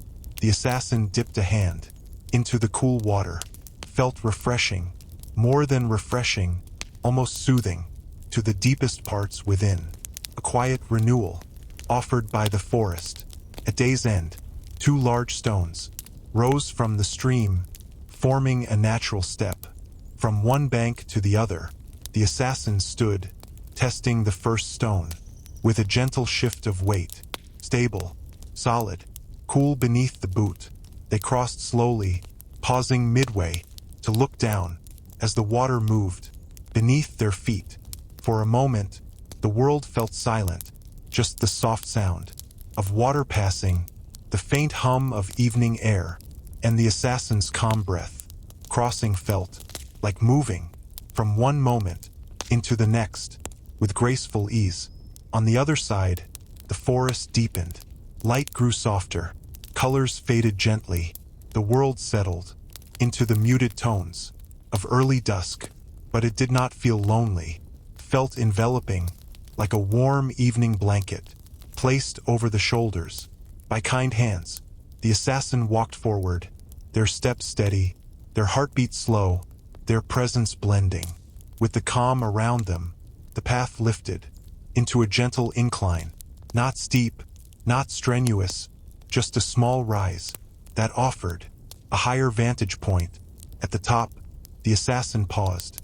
The forest stretched out below, a wide expanse of darkening green, bathed in the last traces of fading light. The horizon glowed faintly, holding to its final color. Before nightfall, wind brushed softly across the height, cool and comforting. The assassin closed their eyes for a brief moment, letting the breeze carry away the remnants of the day. As the assassin descended from the rise, evening completed its gentle arrival. Birdsong fell silent, except for the occasional soft call from distant branches. The forest's hum slowed to a low, steady rhythm. Shadows merged into deeper shades, softening the shapes of trees and undergrowth. And yet, nothing felt threatening. Everything felt calm, balanced, peacefully aligned with the assassin's pace. They continued walking, the cool dusk guiding every step.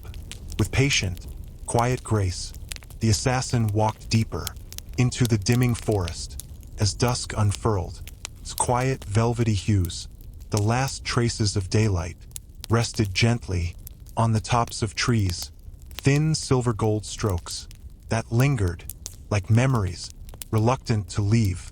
Below, the forest floor grew cooler, its colors softening into muted greens and gentle grays. The world seemed to breathe differently now, slower, deeper, more settled.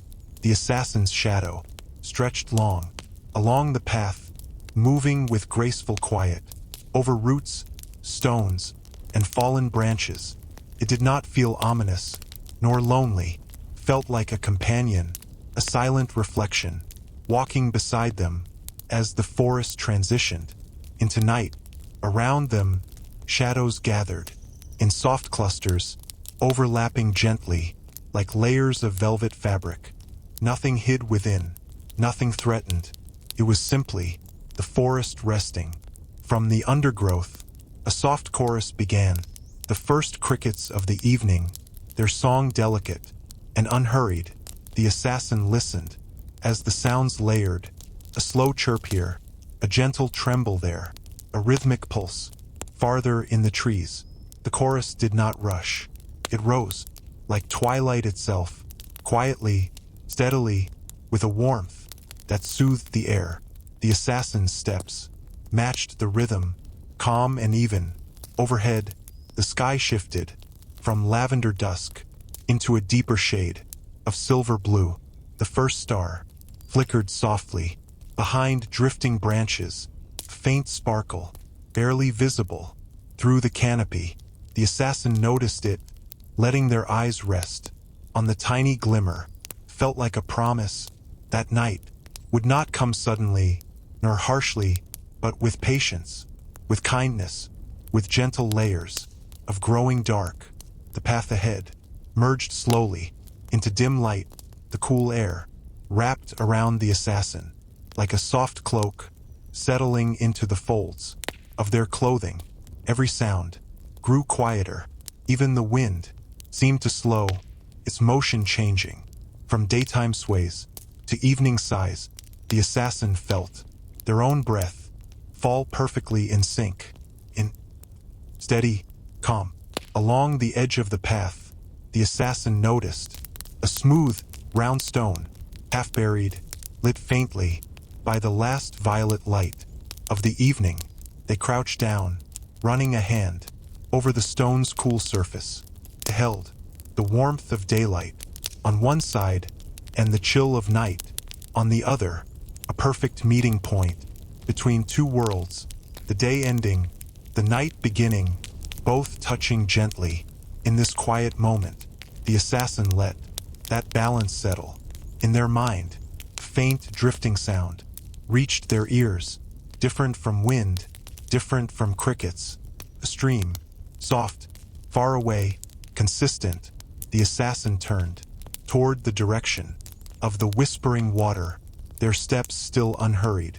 As they resumed walking, the sound grew clearer, a gentle, liquid murmur that blended naturally into the evening's hush, felt familiar, like an old lullaby carried through trees. As night continued to deepen, the forest did not darken in a single moment. Instead, the light withdrew gently, one soft layer at a time. Colors deepened, edges blurred, shapes softened, and all the while, the assassin walked peacefully, comforted by the forest's unspoken calm. There was no danger here, no hidden eyes, no pressing mission, just evening, quiet, soothing, patient. The assassin breathed it in, filling their lungs with the scent of cooling pine and settling earth. The path curved slightly, leading downward toward the sound of water. The sky above now held faint stars, peeking through the canopy, their pale glow shimmering softly between drifting branches. The assassin lifted their gaze for a moment, letting the star-touched sky rest gently in their awareness. Even night felt gentle here. Even darkness felt alive with quiet beauty. With soft, steady steps, they continued walking, moving deeper into the welcoming calm of the approaching night. The assassin moved deeper into the dim forest as the last threads of dusk softened into evening's quiet embrace. The world seemed to exhale slowly, a long, calming breath that loosened every branch, every leaf, every sound. Night approached, without urgency, without sharpness, only with softness, like a blanket laid gently over the land. The assassin's footsteps fell into harmony with the forest's pace, slow, steady, deeply peaceful. A cool current of air slid between the trees, carrying the crisp scent of coming darkness. It brushed against the assassin's face, lifting their cloak in a faint ripple. It wasn't cold, just cool enough to refresh the senses, to signal that day had fully surrendered to evening's calm presence. Above, the sky deepened into a smoother shade, a soft, silvery blue, melting toward charcoal gray. The assassin inhaled deeply, letting the cool air settle into their lungs like a quiet cleansing.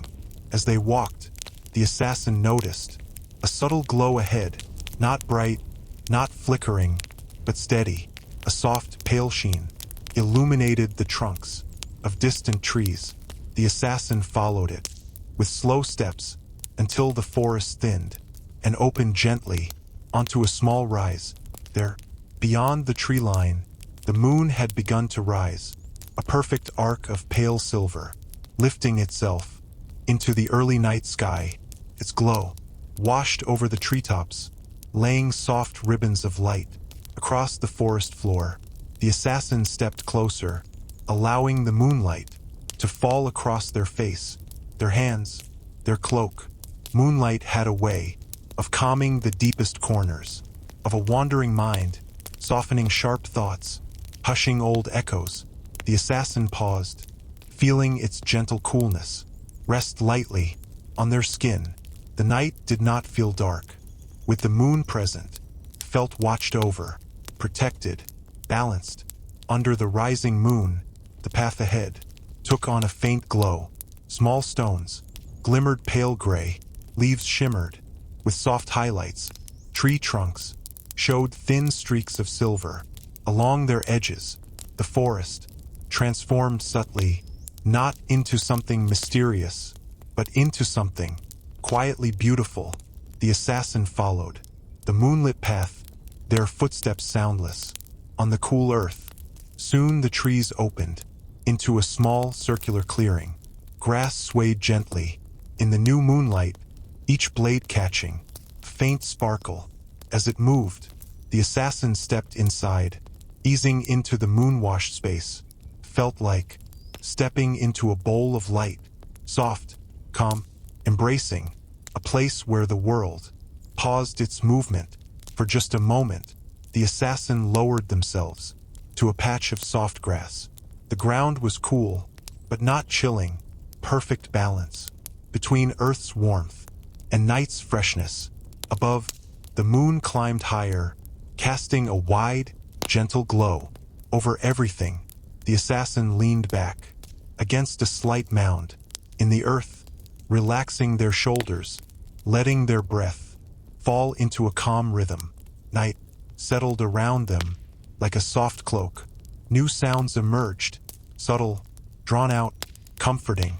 The hum of nocturnal insects, the soft swish of leaves brushing against one another, the distant croak of a frog near unseen water, a faint night breeze threading between grass with gentle purpose.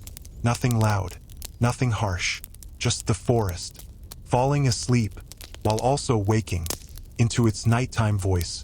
The assassin listened, each sound a calming thread woven into the stillness. As the moonlight bathed the clearing, the assassin's thoughts slowed naturally. Memories drifted by, not like sharp echoes, but like soft silhouettes passing behind a thin curtain. Nothing demanded attention, nothing pulled or pushed. Even the mind was allowed to rest gently. The assassin exhaled, feeling the weight of the day dissolve into the cool night air. After several quiet minutes, the assassin rose slowly, their body relaxed, their breath grounded. The clearing glowed softly. Behind them, a peaceful cradle of moonlit grass. Ahead, the path returned into the trees, shadowed, cool, and ready to guide their next steps. The assassin stepped forward, walking calmly into the forest's nighttime embrace. The assassin walked slowly through the quiet forest, one last time, feeling the cool night air rest softly against their skin. Moonlight still followed between the branches, forming silver pathways that guided each step. With calm, steady grace, nothing chased them, nothing called out. The forest simply walked with them, a peaceful companion. In the soft silence of night, they reached a small rise, where the trees opened toward the star-dusted sky. Here, the assassins stopped. They looked back at the path they had traveled, a long ribbon of earth, lit by day, soothed by dusk, embraced by night. Every moment, every breath, every quiet sound had brought them here, to a place where stillness felt whole, and the world felt gentle again. The trees whispered softly in the night breeze, as if offering their final blessing. The assassin inhaled deeply, letting the forest's calm fill the last corners of their mind. They exhaled slowly, peacefully, completely. With one final look at the moonlit path, the assassin turned inward, toward rest, toward quiet, toward the easy softness of the night. And as the forest settled into its deepest silence, the world around them fell into perfect stillness. This journey, for now, was complete. The night held the assassin gently, and with calm steps, they disappeared into the quiet embrace of sleep and serenity. The story ends here. The piece continues.